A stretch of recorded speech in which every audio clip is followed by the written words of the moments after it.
أعوذ بالله من الشيطان الرجيم بسم الله الرحمن الرحيم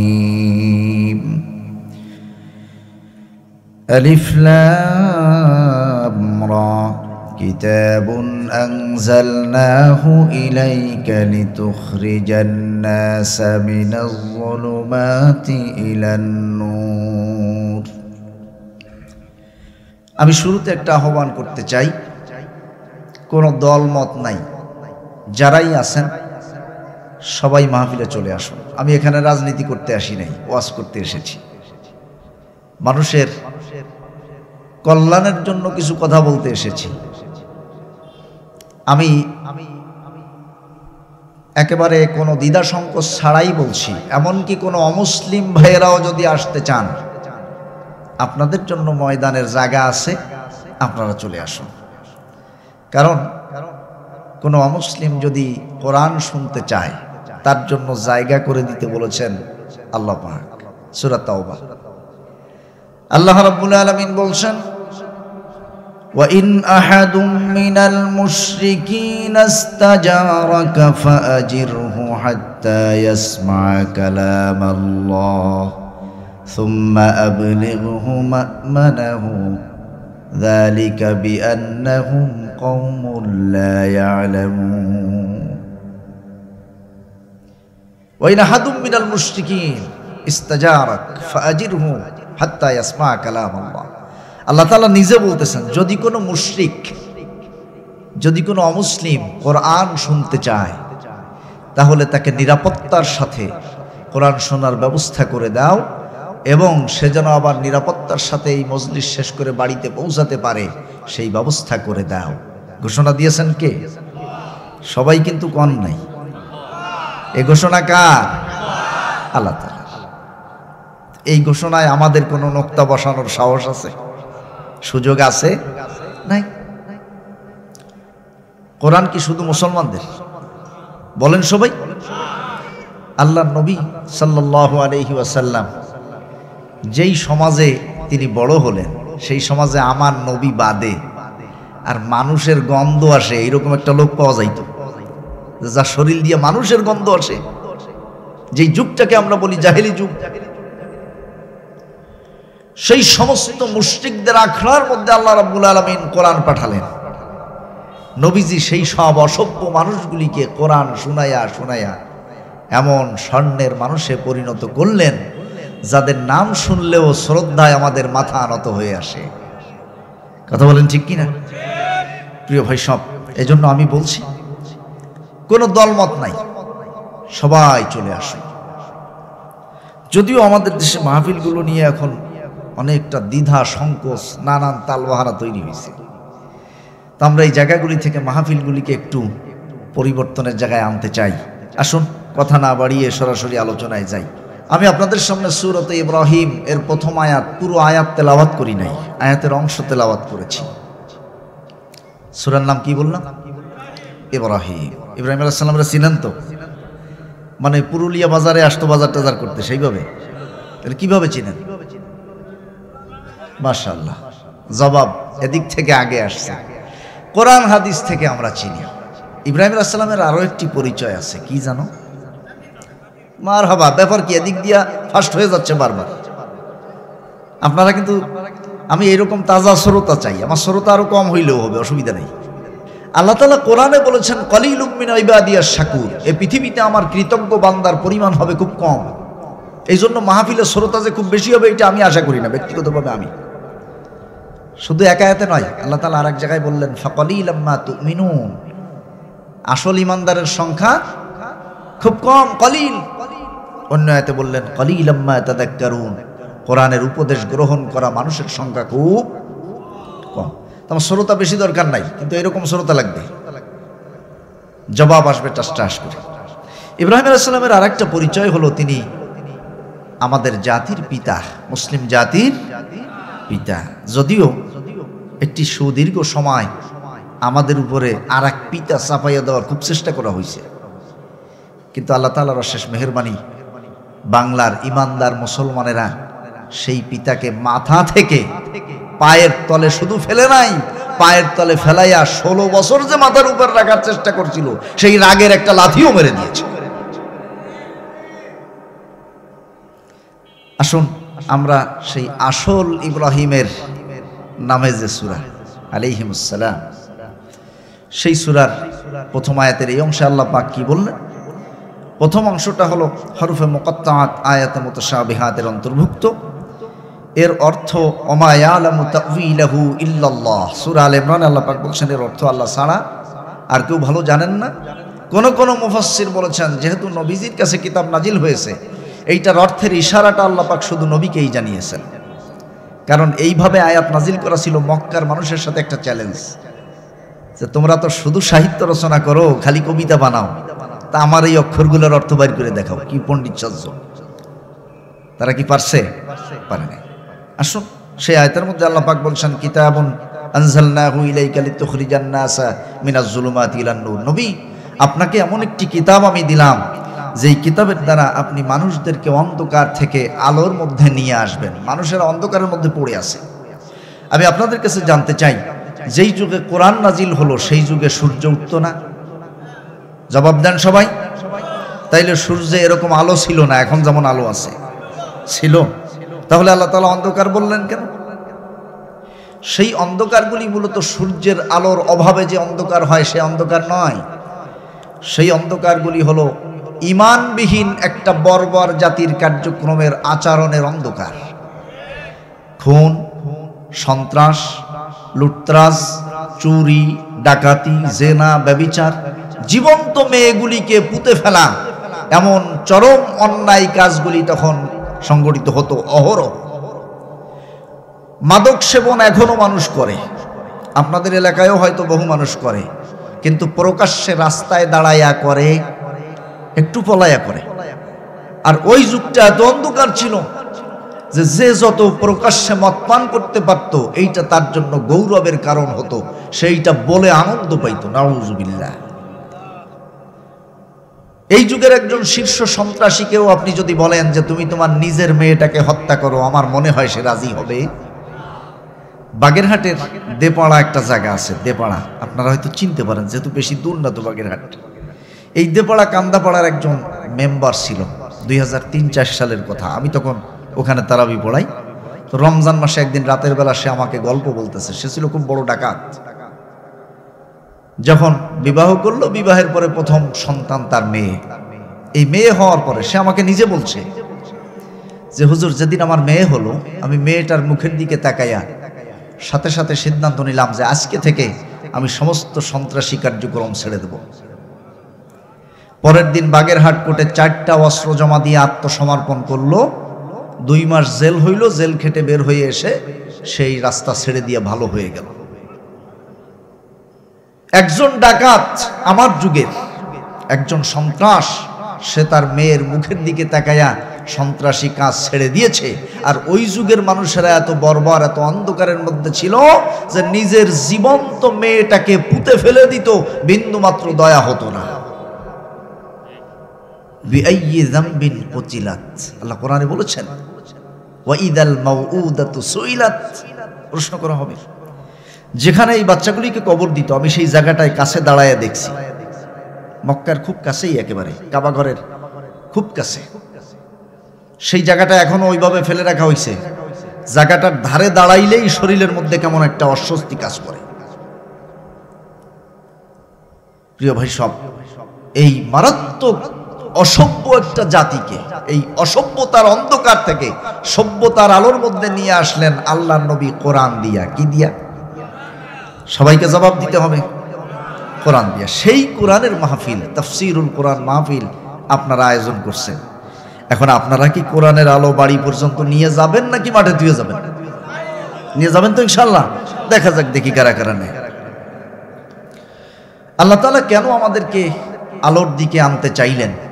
নবী রাসূলদেরকে কেন দায়িত্ব দিলেন? 1 2 জন নয়, 1,24,000 নবী রাসূল আল্লাহ পাক আমাদেরকে আলোর দিকে আনার জন্য পাঠিয়েছেন ধারাবাহিকভাবে। হযরতে আবু যর রাদিয়াল্লাহু তাআলা আনহু প্রশ্ন করলেন, ইয়া রাসূলুল্লাহি কামিল আম্বিয়া, ওগো আল্লাহর রাসূল, এই পৃথিবীতে কতজন নবীর আগমন হয়েছে? আল্লাহর নবী বললেন, মিআতু আলফি ওয়া আরবাআতু ওয়া ইশরুনা আলফান, 1,24,000 নবীর আগমন হয়েছে। তার মধ্যে আবার 315 জন আলাদা রসুলের মর্যাদা, নবীর পাশাপাশি আবার রাসূলের মর্যাদা পেয়েছেন।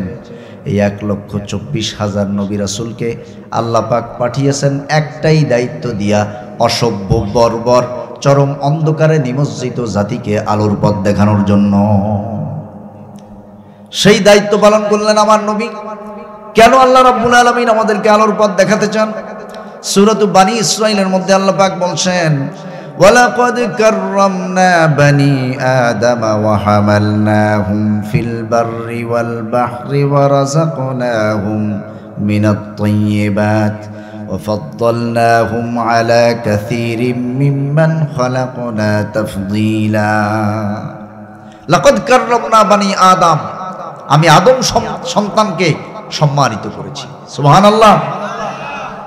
আফাদ্দাল্লাহুম আলা কাসীরিম মিম্মান খালাকনা তাফদীলা, অসংখ্য সৃষ্টির মধ্যে আমি তাদেরকে শ্রেষ্ঠত্বের মর্যাদার আসন দান করেছি।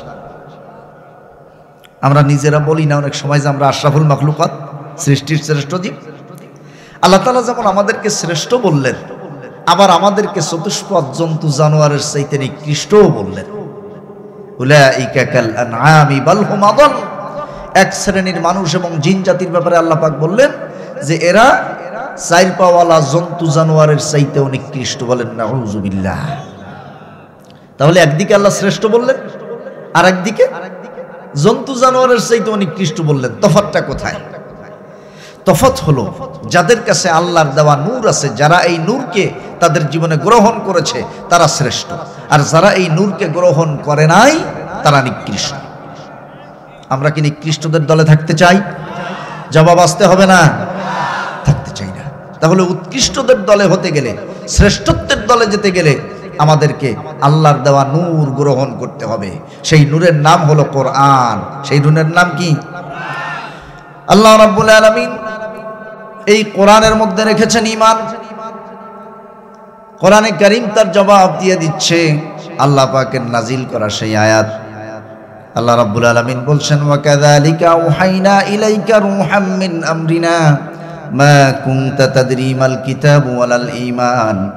ও নবী, আমার জিবরাইল আমার অর্ডারে, আমার আদেশ অনুযায়ী তোমার কাছে ওহী নিয়ে যায়। আমার জিবরাইল তোমার কাছে ওহী পৌঁছানোর আগে মা কুনতা তাদরি মাল কিতাব, আমি যে কিতাবটা তোমাকে দিয়েছি, কোরআন দিয়েছি, এই কিতাব সম্পর্কে তোমার কোনো ধারণা ছিল না। আর আমার নবী কোনোদিন এটা আশাও করেন নাই যে আমার উপরে একটা কিতাব নাজিল হোক। আল্লাহ নিজেই তার সাক্ষ্য দিয়েছেন, ওয়ামা কুনতা তারজু আইয়ুলকা ইলাইকাল কিতাব। মা কুনতা তারজু, আপনি কখনো আশা করেন নাই, এইটা চান নাই, মনের আকাঙ্ক্ষা ছিল না যে আমার একটা কিতাব দেওয়া হোক। ইল্লা রহমাতাম মির রব্বিক, আপনার রব রহমত, তার দয়া অনুগ্রহে এই কিতাবটা আপনাকে দিয়েছেন। তো এই কিতাব দেওয়ার আগে মা কুনতা তাদরি মাল কিতাব, এই কিতাব সম্পর্কে, এই কোরআন সম্পর্কে আপনার কোনো ধারণা ছিল না। ওয়ালাল ঈমান, ঈমান কি জিনিস সেই ধারণাও আপনার কাছে সুস্পষ্টভাবে ছিল না। এই কিতাবের মাধ্যমেই আপনি ঈমানের সন্ধান পেয়েছেন। কিতাবের মাধ্যমে নবীজি কিতাব ঈমান পাইলেন কোথায়? নবীজি ঈমান পাইলেন কোথায়? কোরআনে। কোরআন কি আছে না নবীজি নিয়ে গেছেন? আছে। আমরা যে কালেমা পড়ে ঈমান এনেছি, লা ইলাহা ইল্লাল্লাহু মুহাম্মাদুর রাসূলুল্লাহ, এই যে কালেমা আমরা পড়লাম, লা ইলাহা ইল্লাল্লাহ, আল্লাহ ছাড়া কোনো ইলাহ নাই, মাবুদ নাই, আইনদাতা নাই, বিধানদাতা নাই। আল্লাহ তাআলা সূরা মুহাম্মদ 26 নম্বর পারা, সেখানে আদেশ করলেন, ফালাম আন্নাহু লা ইলাহা ইল্লাল্লাহ, তোমরা লা ইলাহা ইল্লাল্লাহর জ্ঞান অর্জন করো, ইলাম, শেখো, লা ইলাহা ইল্লাল্লাহ তোমরা শেখো। প্রিয় ভাই সব, আল্লাহর নবী যেই কোরআনের মধ্যে ঈমান পেলেন, আল্লাহ পাক বলছেন, ওয়ালাকিন জাআলনাহু নূরা, আর এই কিতাবকে আমি বানাইলাম নূর। কিতাবকে আল্লাহ কি বানাইলেন? আরো জোরে জবাব দিতে হবে। আল্লাহ পাক কিতাবকে নূর বানালেন। তাহলে এই কিতাবের মধ্যে নূর আছে, যেই নূর দিয়ে আমরা আমাদের জীবনকে আলোকিত করব। এই নূর যদি আমরা আমাদের জীবনে গ্রহণ না করি, আল্লাহ পাক তাদের উদাহরণটা এভাবে দিলেন, আফামাইয়ামশি মুকিব্বান আলা ওয়াজহিহি আহদা আম্মাইয়ামশি সাওয়্যান আলা সিরাতিন মুস্তাকিম। আল্লাহ রাব্বুল আলামিন বলছেন, কোন ব্যক্তি যদি রাস্তায় চলতে গিয়া হুসুট খেয়ে খেয়ে বারবার পড়ে যায়, আবার উঠে চলতে থাকে, এই লোক কি দ্রুত তার গন্তব্যে পৌঁছাতে পারবে, নাকি যে লোক হুসট খেয়ে না পড়ে সোজাভাবে চলতেছে সে আগে পৌঁছাতে পারবে? নিশ্চয়ই যে হুসট খাচ্ছে না সে আগে পৌঁছে যাবে। কথা বলেন ঠিক কিনা? আল্লাহ রাব্বুল আলামিন এই দৃষ্টান্ত দিয়ে কোরআনে কারীমে অসংখ্য দৃষ্টান্ত আমাদের সামনে পেশ করে আমাদেরকে বোঝালেন, যদি আমরা হুসট না খেয়ে তাড়াতাড়ি জান্নাতে পৌঁছাতে চাই, জান্নাতের রাস্তায় যদি আমরা সহজভাবে চলে আগায় যেতে চাই, তাহলে আমাদেরকে অন্ধ থাকলে হবে না, কোরআনের চোখ আমাদের চোখের সঙ্গে লাগাইতে হবে, কোরআনের চোখ দিয়ে আমাদের জীবনটাকে দেখতে হবে। আল্লাহ রাব্বুল আলামিন কোরআনে বলছেন, ওয়ামা ইয়াস্তাউিল আ'মা ওয়াল বাসীর ওয়ালাজ যুলুমাতু ওয়ালান নূর ওয়ালাজ যিল্লু ওয়ালাল হারুর ওয়ামা ইয়াস্তাউিল আহইয়াউ ওয়ালাল আমওয়াত। ওয়ামা ইয়াস্তাউিল আ'মা ওয়াল বাসীর, চৌকলা ব্যক্তি আর অন্ধ ব্যক্তি দুজন কি সমান? না। আল্লাহ নিজেই বললেন, মা ইয়াস্তাউই, সমান নয়। ওয়ালা যুলুমাতু ওয়ালান নূর, অন্ধকার আর আলো সমান নয়। অন্ধকারে অনেক ভয়ভীতি আছে না, আতঙ্ক আছে না? আলো জ্বালাইলে আতঙ্ক শেষ, ভয় শেষ। ওমা ইয়াস্তাউিল আহইয়া ওয়ালাল আমওয়াত, জীবিত ব্যক্তি আর মৃত ব্যক্তি কখনো সমান হতে পারে না। আল্লাহ রাব্বুল আলামিন কোরআনে কারীমের অন্য আয়াতে বললেন, যাদের মধ্যে ঈমান নাই তারা পৃথিবীতে বেঁচে থেকেও মৃত, তারা মরা, এক ধরনের মরা। সেই মরা মানুষদেরকে আল্লাহ কোরআন দিয়ে জীবিত করেছেন, আর তাদেরকে কোরআন নামক একটা আলো, একটা লাইট, একটা নূর তাদের হাতে ধরায় দিয়েছেন। আল্লাহ পাক বলছেন, আওয়ামান কানা মাইতান ফাআহইয়াইনাহু ওয়া জাআলনা লাহু নূরান ইয়ামশি বিহি ফিন নাস। আওয়ামান কানা মাইতান, যেই ব্যক্তি ছিল মৃত, অর্থাৎ এখানে যারা পৃথিবী থেকে বিদায় নিয়ে চলে যাচ্ছে তাদের কথা বলা হয় নাই। যারা পৃথিবীতে বেঁচে আছে কিন্তু ঈমান নাই, তারা এক ধরনের মরা মানুষ। ফাআহইয়াইনাহু, আল্লাহ বললেন যে আমি তাদেরকে জীবিত করলাম ঈমান দিয়া। ঈমান একটা জীবন্ত শক্তি যখন তার মধ্যে ঢুকলো, তখন সে আলাদাভাবে একটু জীবিত হয়ে গেল। ওয়ালাকিন জাআলনাহু নূরা, আর তার জন্য আমি নূর দিলাম, আলো দিলাম, কোরআন। এই কোরআন দিয়া তাকে জীবিত করে, কোরআনটাকেই আমি আলো হিসেবে তার হাতে ধরায় দিলাম। ইয়ামশি বিহি ফিন নাস, যাতে এই আলো দিয়া সে মানুষের মধ্যে চলতে পারে। আমরা কি কোরআনের এই আলো দিয়া চলতে রাজি? আমরা একটু দেখি কোরআনের আলো নিয়ে আসলে চলতেছি কিনা। এই কোরআনের আলো দিয়া মানুষের মধ্যে চলতে গিয়া সর্বপ্রথম এই কোরআনের আলো জ্বালাতে হবে আমাদের পরিবারের মধ্যে। কোথায়? প্রিয় ভাই সব, আপনারা বলতে পারেন যে হুজুর আপনি এই যেটা আলো নিয়া ওয়াজ শুরু করছেন, আমাদের এখানে কি আলোর অভাব আছে? এখানে আলোর অভাব নাই, কিন্তু কোরআনের সামনে দাঁড়ালে দেখা যায় যে আমাদের সামাজিক জীবনে, আমাদের পারিবারিক জীবনে, আমাদের রাষ্ট্রীয় জীবনে সব জায়গায় কোরআনের আলোর অভাব। আর এই কোরআনের আলোর অভাব যদি আমরা এভাবে রাখি, পৃথিবীতে যদি আমরা আল্লাহর এই আলো গ্রহণ না করি, তাহলে আল্লাহ তাআলা বলছেন হাসরের ময়দানে বিচার ফয়সালা যখন হবে কিয়ামতের ময়দানে, তখন আল্লাহ পাক সিরিয়াল দিয়ে দাঁড় করাইয়া ইমানদারদেরকে আর মুনাফিকদেরকে আল্লাহ নূর দিবেন, আলো দিবেন। কি দিবেন? টর্চ লাইট দিবেন। এই টর্চ লাইট লাগবে কেন? ওই যে পুলসিরাতটা পার হয়ে জান্নাতে যেতে হবে, শুনছেন না আপনারা? একটা পোল আছে, এইটা পার হতে হবে, সবাই পার হওয়া লাগবে। সূরা মারিয়াম 16 পারা আল্লাহ পাক বলছেন, ওয়া ইম মিনকুম ইল্লা ওয়ারিদুহা কানা আলা রাব্বিকা হাতমান মাকদিয়া। এমন কেউ নেই যে এটা পার না হয়ে সে জান্নাতে যাবে। এই আয়াত যখন নাজিল হলো, আল্লাহর নবী যখন সাহাবাদেরকে এই আয়াত শোনালেন, সাহাবা একরাম প্রশ্ন করলেন, ইয়া রাসূলুল্লাহ আপনিও কি পুলসিরাত পার হয়ে তারপরে জান্নাতে যাবেন নাকি? নবীজি বললেন যে হ্যাঁ, আমিও পুলসিরাত পার হয়ে যাব, তবে একটা সুসংবাদ আছে, সুম্মা নুনাজ্জিল্লাযীনা তাকাউ। আল্লাহ পাক বলছেন তাকওয়াবানদেরকে আল্লাহ স্পেশাল সহযোগিতা দিয়ে পার করে দিবে। প্রিয় ভাই সব, এই যে পুলসিরাতটা আল্লাহ তৈরি করেছেন, মুফাসসিরিন ইকরাম লিখেছেন এই পুলসিরাতটা হলো অন্ধকার, সেখানে কোনো আলো নাই। এইবার আল্লাহ পাক কিয়ামতের ময়দানে ঈমানদারদেরকে আলো দিবেন, টর্চ লাইট দিবেন। ওই যে আপনারা বাড়ি থেকে লাইট একটা নিয়ে আসছেন, কেন আনছেন? কেন আনছেন? যাওয়ার সময় অন্ধকারে সাপে কাটতে পারে, হুঁচট খাইতে পারি, একটা বেকায়দা ঘটতে পারে, এই দুর্ঘটনাটা যেন না ঘটে এই জন্য আলো দিয়ে দেখে দেখে আমি যেন সুস্থ স্বাভাবিকভাবে বাড়িতে পৌঁছাতে পারি, সেই জন্য তো আপনারা লাইট নিয়ে আসছেন। আল্লাহ রাব্বুল আলামিন লাইট দিবেন যাতে করে ইমানদার বান্দারা পুলসিরাতটা দেখে দেখে পার হয়ে যেন জান্নাতে যেতে পারে, পথে যেন পড়ে জাহান্নামের মধ্যে পড়ে না যায়। সেই অন্ধকার পুলসিরাত দেখার জন্য আল্লাহ আলো দিবেন, মুনাফিকদেরকেও দিবেন। তবে মুনাফিকরা ওই আলো নিয়ে যখন পুলসিরাতের কাছাকাছি চলে আসবে তখন আলো নিভে যাবে। আলো কেন বলেন তো? ওর লাইটে চার্জ নেই। কি নেই? চার্জ নাই, কারণ ও বেশি সময় চার্জ দেয় নাই। পৃথিবীতেও কোরআনের আলো নেয় নাই, যে কারণে ওর লাইটে চার্জ হয় নাই। বাবা শেষ। এইবার মুনাফিকরা তাকায় দেখবে ওই যে ইমানদারেরা লাইট মারতে মারতে যাইতেছে। আচ্ছা বলেন তো, মাহফিল শেষে বাড়ি যাওয়ার সময় একজনের ফুট করে লাইট বন্ধ হয়ে গেছে, এখন সে দেখলো যে সামনে আর একজন মুরব্বী কে যেন লাইট মারতে মারতে যায়, ও কি বলবে? চাচা দাঁড়ান, কি হয়েছে? আমার একটু নিয়ে যান, আমার লাইট শেষ। কত চমৎকার ভাবে আল্লাহ পাক সেই দৃশ্য আমাদের সামনে তুলে ধরলেন। আল্লাহ রাব্বুল আলামিন বলছেন, ইয়াউমা ইয়াকুলুল মুনাফিকুনা ওয়াল মুনাফিকাতু লিল্লাযীনা আমানু যুরুনা নাকতাবিস মিন নূরিকুম। ওই দিন মুনাফিকদের লাইট যখন শেষ হয়ে যাবে, চার্জ শেষ হয়ে যাবে, তখন তারা ইমানদারদেরকে ডেকে ডেকে বলবে, ও ইমানদারেরা, উনজুরুনা নাকতাবিস মিন নূরিকুম, একটু দাঁড়াও, আমাদের দিকে একটু লক্ষ্য করো, তোমাদের আলো দিয়ে আমরা একটু উপকার নিব। আমাদের লাইটের তো চার্জ শেষ, আমরা একটু তোমাদের আলোয় দেখে দেখে পুলসিরাতটা পার হব। ইমানদারেরা তখন বলবেন, কিলার জিউ ওয়ারাআকুম ফালতামিসু নূরা, ওই যে যেখান থেকে সিরিয়াল দিয়ে আল্লাহর কাছ থেকে লাইট আনছিলা, আলো আনছিলা, আবার ওইখানে যাও, সিরিয়ালে দাঁড়াও, আবার আল্লাহর কাছ থেকে লাইট নিয়ে আসো। এইবার ওরা যখন ওই আলো আনার জন্য ওই দিকে ফিরবে, আল্লাহ তাআলা বলছেন, তখন আমি তাদের মধ্যে বিসুরিল্লাহু বাব, একটা দরজা দিয়ে একটা দেয়াল তৈরি করে দেব, বিশাল দেয়াল। এই দেয়াল তৈরি হয়ে যাবে। এইবার তারা পিছনে তাকায় দেখবে ইমানদারদেরকে আর পাওয়া যাচ্ছে না, মাঝখানে দেয়াল হয়ে গেছে। আর এইদিকে আল্লাহ পাক আর নূর দিচ্ছেন না, নূর শেষ হয়ে গেছে। তাহলে তারা পুলসিরাত পার হবে কেমনে? পুলসিরাত কেমনে পার হবে? সুযোগ আছে? নাই, লাইট শেষ।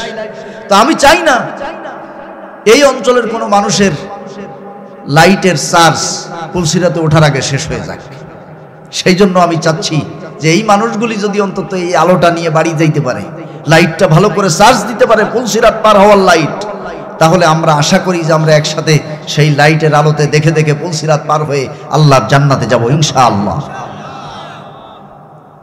আসুন এবার আমরা আলো নেওয়া শুরু করি। এই আলো সর্বপ্রথম জ্বালাতে হবে আমাদের পরিবারে। কোথায়? কারণ একটা পরিবার হলো একটা সভ্য জাতি তৈরি করার মূল ভিত্তি। পরিবার ধ্বংস হলে সেখান থেকে যা বের হবে তাও বেকায়দা জিনিস বের হবে। আর পরিবার যদি সভ্য হয়, সেখান থেকে যা কিছু বের হবে তা সভ্য জিনিস বের হবে। প্রিয় ভাই সব, এই পরিবারে আলো জ্বালাতে যেই বিধান আল্লাহ পাক দিলেন, আল্লাহ রাব্বুল আলামিন কোরআনে বললেন, ওয়ালাহুন্না মিসলুল্লাযী আলাইহিন্না বিল মারুফ। ও পুরুষেরা, স্ত্রীদের উপরে যেমন তোমাদের অধিকার আছে, তেমন তোমাদেরও কিন্তু স্ত্রীদেরকে অধিকার দিতে হবে, ন্যায়সঙ্গত অধিকার। কিন্তু আমরা মনে করি কি, পয়সা করি, খরচ করি, বিয়ে করি আনছি আমি, এখন এইটারে গরুর মতো পিটাই আর ছাগলের মতো পিটাই, এর সব কিছুর অধিকার আমার আছে। এমন অধিকার কি ইসলাম আমাদেরকে দিয়েছে? দেয় নাই। কিন্তু আমরা তো অসভ্য আচরণ করেই যাচ্ছি। আমাদের দেশে এমন অনেক কপাল পড়া মানুষ আছে, সামান্য ভুল ভ্রান্তিতে একেবারে স্ত্রীর সঙ্গে জানা তাই ব্যবহার শুরু করে দেয়। এই মহিলা আপনার সংসার সামলাচ্ছে, আপনার সন্তানাদি লালন পালন করতেছে, আপনার কাপড় চোপড় ধুইতেছে, কত কাজ করতেছে সারাদিনে, তার মধ্যে দুই একটা ভুল হইতে পারে না? সে তো মানুষ। আল্লাহ রাব্বুল আলামিন বললেন, ওয়ালাহুন্না মিসলুল্লাযী আলাইহিন্না বিল মারুফ, তোমাদের যেমন স্ত্রীদের উপর অধিকার আছে, স্ত্রীদেরও তোমাদের উপর অধিকার আছে। খবরদার, খবরদার, স্ত্রীদের সঙ্গে খারাপ ব্যবহার করার আগে ভাববা। আল্লাহ পাক কিন্তু ওইভাবে খারাপ ব্যবহারের কোনো সুযোগ, কোনো এখতিয়ার, কোনো অনুমতি আমাদেরকে দেয় নাই। দিয়েছে নাকি? দেয় নাই। আল্লাহ বলছেন যে যদি এমন কোনো সমস্যা দেখা দেয়, স্ত্রী তোমার অবাধ্য হচ্ছে, তাহলে কোরআনের বিধান কি?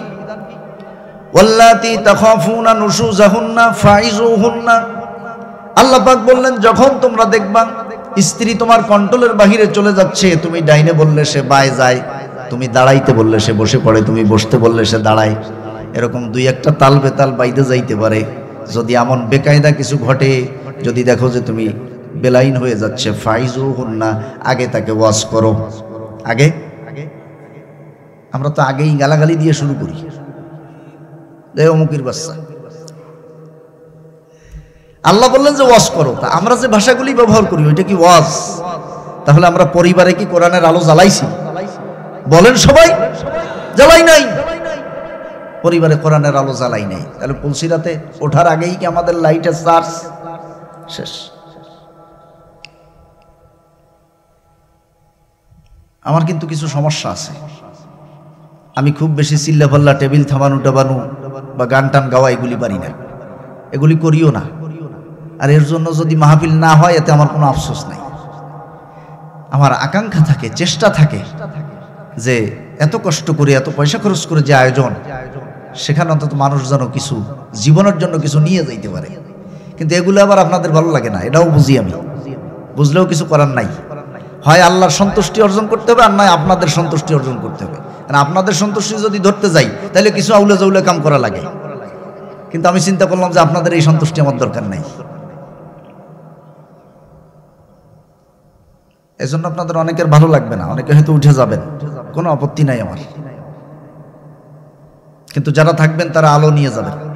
পুলসিরাতে ওঠার আগে যেন লাইট, কথা বলেন, চার্জ না পড়ে যায়। প্রিয় ভাই সব, আল্লাহ তাআলা বললেন যে যদি এরকম কোন বেকায়দা স্ত্রী বাদে, প্রথমে তাকে ওয়াজ করো, ফাইজুহুন্না। এরপরেও যদি দেখো যে ওয়াজে কাজ হচ্ছে না, ওয়াহজুরুহুন্না ফিল মাদাজি', এইবার বিছানা আলাদা করে দাও, তুমি আলাদা ঘুমাও, তাকে আলাদা থাকতে দাও। কিন্তু তোমার ঘরে, বাহিরে না, তোমার ঘরে ঈশা আলাদা থাকুক, তুমি আলাদা থাকো, এটাই তার জন্য একটা শাস্তি। এরপরে অদ্রিবুহুন্না, এরপরেও যদি কাজ না হয় তাহলে হালকা প্রহার করো, অল্প মারো, একদম জম্মের মারা মাইরো না, যে একেবারে বাঁশের কি বলে ওইটার, ওই যে গরু পিটায় যেটা দিয়ে, বাঁশের লাঠি, ওইটা দিয়ে একেবারে মাজা টাজা ভাঙিয়ে দিও না, এমন না, মৃদু আকারে মারতে হবে, শাসন করতে হবে। এরপরেও যদি দেখা যায় যে এর কোনো পদ্ধতিতে কোনো কাজ হচ্ছে না, ওয়া ইন খিফতুম শিকাকা বাইনিহিমা ফাবআসু হাকামান মিন আহলিহি ওয়া হাকামান মিন আহলিহা, তোমার পক্ষ থেকে, ছেলের পরিবারের পক্ষ থেকে একজন বিচারক, মেয়ের পরিবারের পক্ষ থেকে বিচারক নির্ধারণ করে তাদের মাধ্যমে ফয়সালার চেষ্টা করা। আমরা কি আমাদের বাস্তব জীবনে কোরআনের এই আলো ঢুকাইছি? কথা বলেন, ঢুকাই নাই। আসেন আরো কি কি ঢুকাই নাই। আল্লাহ রাব্বুল আলামিন বলছেন, ফাইদা দাখালতুম বুয়ুতান ফাসাল্লিমু আলা আনফুসিকুম তাহিয়াতাম মিন ইনদিল্লাহি মুবারাকাতান তাইয়্যিবা, যখন তুমি তোমার ঘরে প্রবেশ করবে তখন তোমার আপনজনদেরকে তুমি সালাম দাও। আমরা কি সালাম দিই? পাশের বাসার ভাবিরে সালাম দিতে যত আনন্দ লাগে, বিবাহ বাড়িতে বেড়াইতে গেলে বিয়ান সাহেবাকে সালাম দিতে যত আনন্দ লাগে, কিন্তু বাড়িতে ঢোকার সময় স্ত্রী এবং সন্তানদেরকে সালাম দিতে লজ্জা লাগে। কথা বলেন, কি করতেছেন আপনি? আল্লাহ বললেন যে ফাসাল্লিমু আলা আনফুসিকুম, সালাম দাও। কেন? তাহিয়াতাম মিন ইনদিল্লাহি মুবারাকাতান তাইয়্যিবা, এই যে তাহিয়াত, এই যে সম্ভাষণ করা, সালাম দেওয়া, এইটা আল্লাহ পাকের পক্ষ থেকে এসেছে। এই শিক্ষা আল্লাহ দিয়েছেন। কে দিয়েছেন? আল্লাহ দিয়েছেন। মুবারাকাতান তাইয়্যিবা, এটা অত্যন্ত বরকতপূর্ণ এবং পবিত্র বাক্য। সালাম দিলে লাভটা কি? আল্লাহর নবী বলেছেন, ইদা দাখালতাল বাইতা ফাসাল্লিম আলা আহলিক, যখন ঘরে ঢুকবা তোমার আহাল পরিবারকে সালাম দাও। ইয়াকুন বারাকাতান আলাইকা ওয়া আলা আহলি বাইতিক, আল্লাহ তাআলা এই সালামের কারণে তোমাকে এবং তোমার আহাল পরিবারকে বরকত দিয়ে ভরে দিবেন।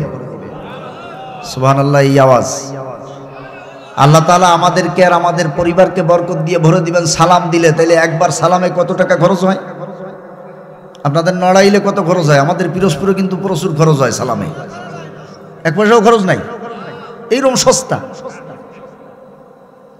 শুধু আমি আমার পরিবারকে সালাম দিব, আল্লাহ পাক আমার ঘরটা বরকত দিয়ে ভরে দিবেন, এই কাজটুকু আমরা করি না। কোরআনের এই আলোটা আমরা আমাদের পরিবারে ঢুকাই না। কত বড় কপাল পোড়া মুসলমান! প্রিয় ভাই সব, ঘরে ঢোকার সময় বিসমিল্লাহ বলে ঢুকতে হবে, এরপরে সালাম দিতে হবে। আল্লাহর নবীর স্ত্রীদের কথা শুনুন। হযরত আয়েশা সিদ্দিকা রাদিয়াল্লাহু তাআলা আনহা বলছেন, নবীজি ঘরে আসার আগে আমরা দরজার আড়ালে পলায়া থাকতাম যাতে আগে নবীকে সালাম দিতে পারি, কিন্তু অধিকাংশ দিন আমরা ফেল করতাম। আমরা দরজা থেকে বের হয়ে সালাম দেওয়ার আগেই নবী আমাদেরকে সালাম দিয়ে দিতে। যেই নবীর স্ত্রীরা পলায়া থেকে নবীকে সালাম দিতে আগে পারতো না, ফেল মারতো, নবীজি আগে দিতেন, সেই নবীর উম্মত জীবনে বউরে একদিন সালাম দিল না।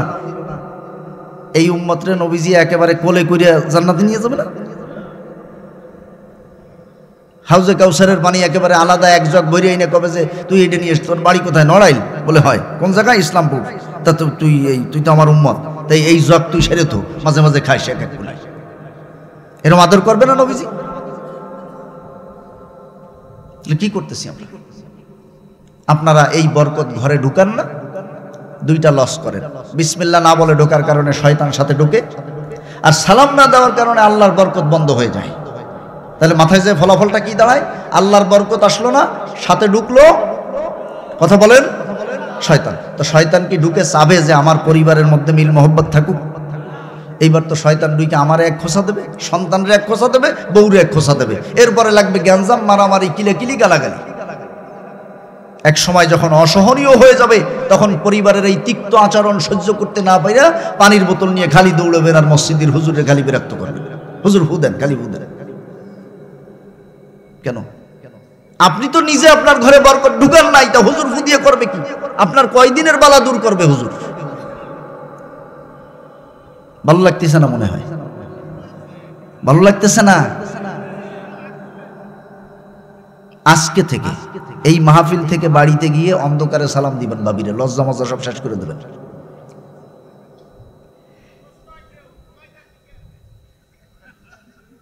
মারহাবা, মানে না দেয়ার অজুহাত। আপনি ঘুমাই থাকলেও দিবেন, স্ত্রী যদি ঘুমায়ও থাকে তাও আপনি সালাম দিবেন, কারণ আল্লাহ তাআলার আদেশ আপনি মান্য করলেন, এটা কোরআনের আদেশ।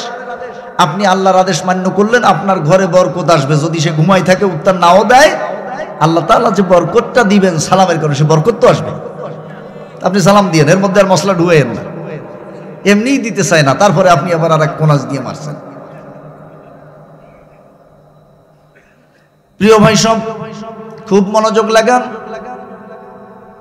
এইটা হলো কোরআনের আলো। আমাদের পরিবারে প্রথম ঢুকাতে হবে, সালাম দিতে হবে। এরপরে স্ত্রী এবং সন্তানদের জন্য আল্লাহ পাকের কাছে দোয়া করতে হবে আল্লাহর শেখানো ভাষায়, রব্বানা হাব লানা মিন আজওয়াজিনা ওয়া যুররিয়াতিনা কুররাতা আয়ুন ওয়াজআলনা লিল মুত্তাকিনা ইমামা। আল্লাহ পাক শিখিয়ে দিয়েছেন, আমার কাছে চাও, আমাকে বলো। আল্লাহ তাআলাকে বলতে হবে, রব্বানা হাব লানা মিন আজওয়াজিনা ওয়া যুররিয়াতিনা কুররাতা আয়ুন। আয় আল্লাহ, আমার স্ত্রী এবং আমার সন্তানাদিকে এমন বানায় দাও যেন তাদের চালচলন, আচার আচরণ, কথাবার্তা শুনলে দেখলে আমার যেন চোখ জুড়ায় যায়, আমার কলিজা যেন জুড়ায় যায়। এটা আল্লাহর কাছে চাইতে হবে না? জীবনে চাইছেন একদিন? কোরআনের এই আলো জ্বালাইছেন ঘরে? জ্বালান নাই। আল্লাহ পাকের কাছে দোয়া করতে হবে, রব্বি জাআলনি মুকিমাস সালাতি ওয়া মিন যুররিয়াতি রব্বানা ওয়া তাকাব্বাল দুআ। আয় আল্লাহ, আমাকে এবং আমার স্ত্রী সন্তানাদি আহাল পরিবারকে নামাজ প্রতিষ্ঠাকারী বানাও। বর্তমান সময়টা এমন চলছে, আফসোসের সঙ্গে বলতে হয়, 12, 14, 15 বছর বয়স হয়ে গেছে, এই সন্তানকে ঘুম থেকে নামাজের জন্য ডাকে না, যে ঘুম ভাঙলে তার চেহারা খারাপ হয়ে যাবে। বলেন নাউযুবিল্লাহ। সন্তানটা জাহান্নামের মধ্যে শুয়ে আছে, নামাজ না পড়ে শুয়ে আছে, মানে কোথায় শুয়ে আছে? জাহান্নামের মধ্যে। কিন্তু ওই জাহান্নাম থেকে তারে বাঁচাইতেছে না যে ঘুম থেকে ডাকলে চেহারা খারাপ হয়ে যায় কিনা। নামাজের জন্য আদেশ দিতে হবে এবং আল্লাহর কাছে দোয়া করতে হবে যে আমি এবং আমার পরিবারের সবাই আমরা যেন নামাজ প্রতিষ্ঠাকারী হিসেবে এমন আল্লাহর পছন্দনীয় বান্দাবান্দি যেন হতে পারি, সেই দোয়াও আল্লাহর কাছে করতে হবে। সেই আলো কি আমরা সংসারে ঢুকাইছি? তা আপনি শান্তি আশা করেন কেমনে? আপনি তো আপনার লাইটে চার্জই দেন নাই, তাহলে আলো জ্বলবে কেমনে? সংসারে শান্তি আসবে কেমনে? বরকত আসবে কোথা থেকে? বরকত আসার রাস্তা তো আপনি নিজেই বন্ধ করে রেখেছেন। প্রিয় ভাই সব, আল্লাহ রাব্বুল আলামিন হযরত ইসমাঈল আলাইহিস সালামের কিছু প্রশংসা, তার কিছু কর্মকাণ্ডের কথা আল্লাহ পাক আমাদেরকে জানালেন, আমাদের জন্য শিক্ষণীয় হিসেবে নাজিল করলেন। তার মধ্যে একটা কথা আল্লাহ পাক বললেন, ওয়াযকুর ফিল কিতাবি ইসমাঈল ইন্নাহু কানা সাদিকাল ওয়াদি ওয়া কানা রাসূলান নাবিয়্যা। এই কিতাবে আমার ইসমাঈলের কথা আছে, এটা মানুষকে শোনাও। নিশ্চয়ই তিনি ছিলেন একজন সত্যবাদী, আর ওয়াদা পালনে তিনি ছিলেন অত্যন্ত দৃঢ়, কখনোই ওয়াদা বরখেলাপ করতেন না। এরপরে আল্লাহ পাক সামনের দিকে গিয়ে বললেন, ওয়া কানা ইয়া'মুরু আহলাহু বিস-সালাতি ওয়াজ-যাকাহ।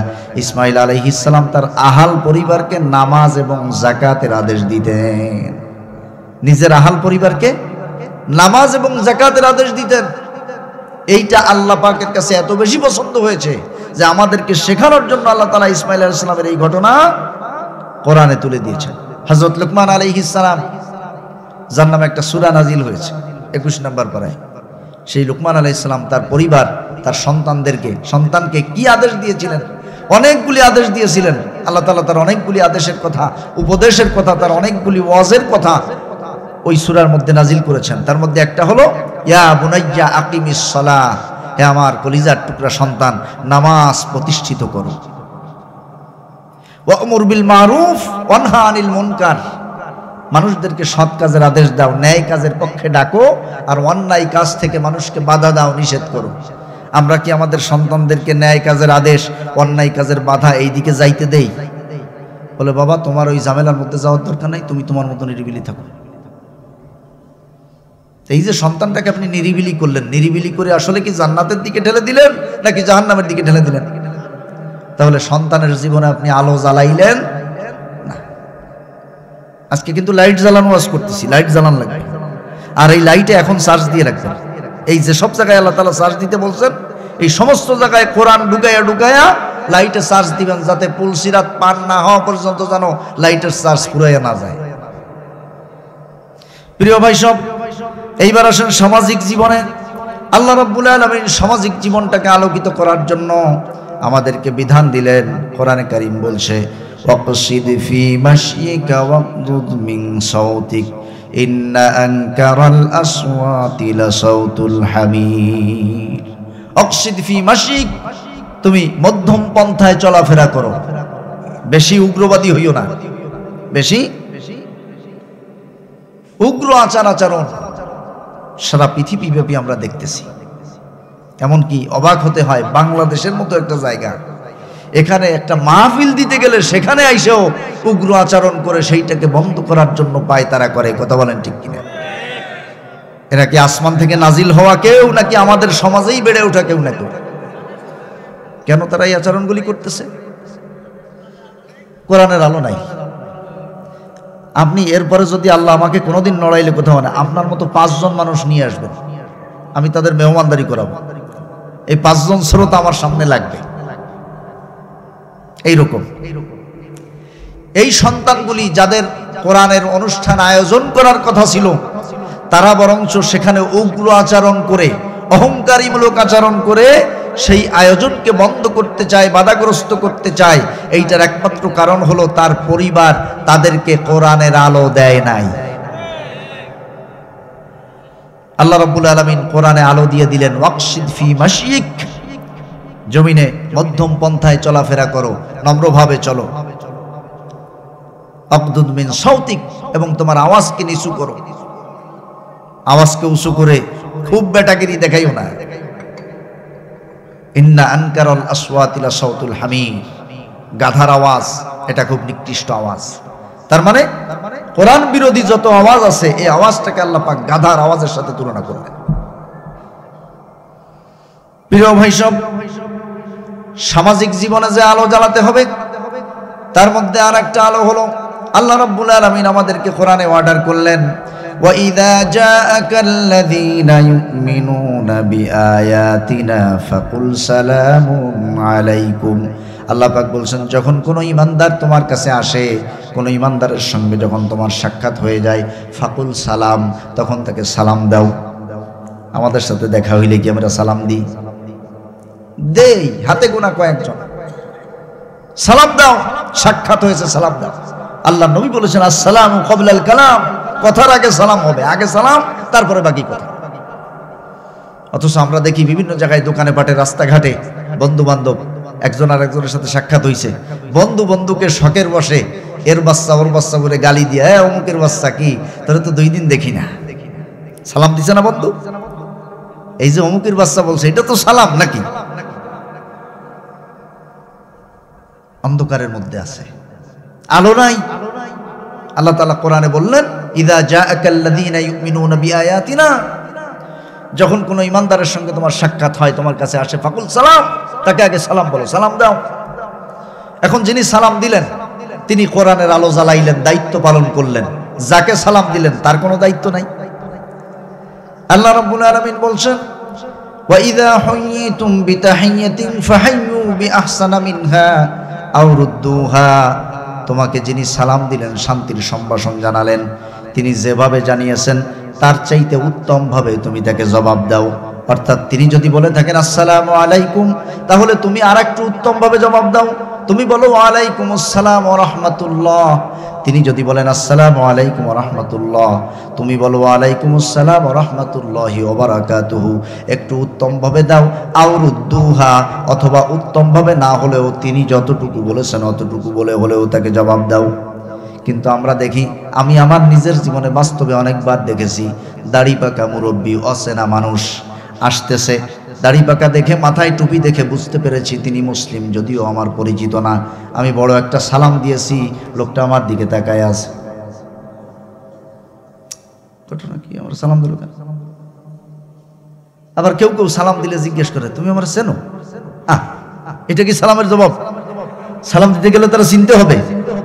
আল্লাহ বললেন যে ইমানদারকে সালাম দাও, আমি সালাম দিলাম, আপনার দায়িত্ব হলো আপনি জবাব দিবেন। সে তাকাই আছে। তখন মনে হয় যে আমি হয়তো চিড়িয়াখানা থেকে কোনো প্রাণী আজকে সকালে খাঁচা দিয়ে বেরোইছি, উনি আমার বাইরে দেখে অবাক হয়ে গেছে, এটা তো চিড়িয়াখানায় থাকার কথা, এটা বাইরে কেন? ওয়াইদা হুয়িতুম বিতাহিয়াতিন ফাহাইয়ু বিআহসানা মিনহা আও রুদ্দুহা, তোমাকে যিনি সালাম দিলেন তুমি তাকে উত্তম ভাবে অথবা অনুরূপ ভাবে তাকে জবাব দাও, তাকেও তুমি এই সম্ভাষণ জানাও, শান্তির এই সম্ভাষণ জানাও। এইটা হলো কোরআনের আলো। কিসের আলো? এই আলো কি আমরা জ্বালাইছি?